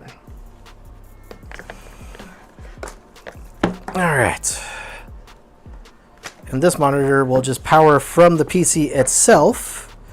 also makes this, so this is going to be basically part of my travel setup. I'll bring this monitor with me. It does not require external power to work, which I'll see if I can find. I can't remember. This is a KYY Chinese branded motherboard. Actually, John the Net Guy, if you guys are familiar with his channel, he gave this to me as a gift.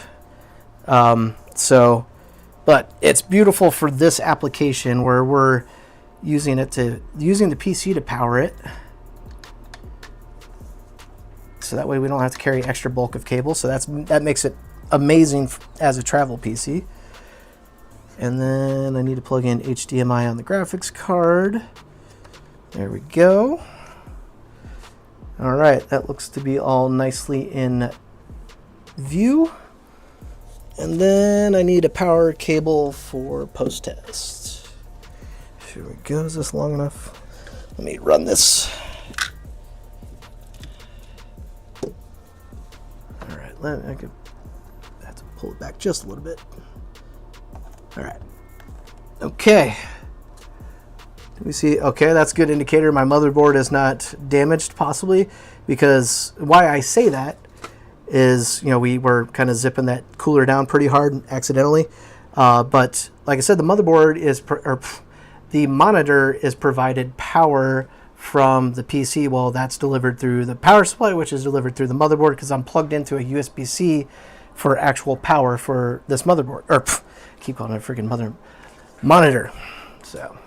All right, I'm going to just get a mouse in there too.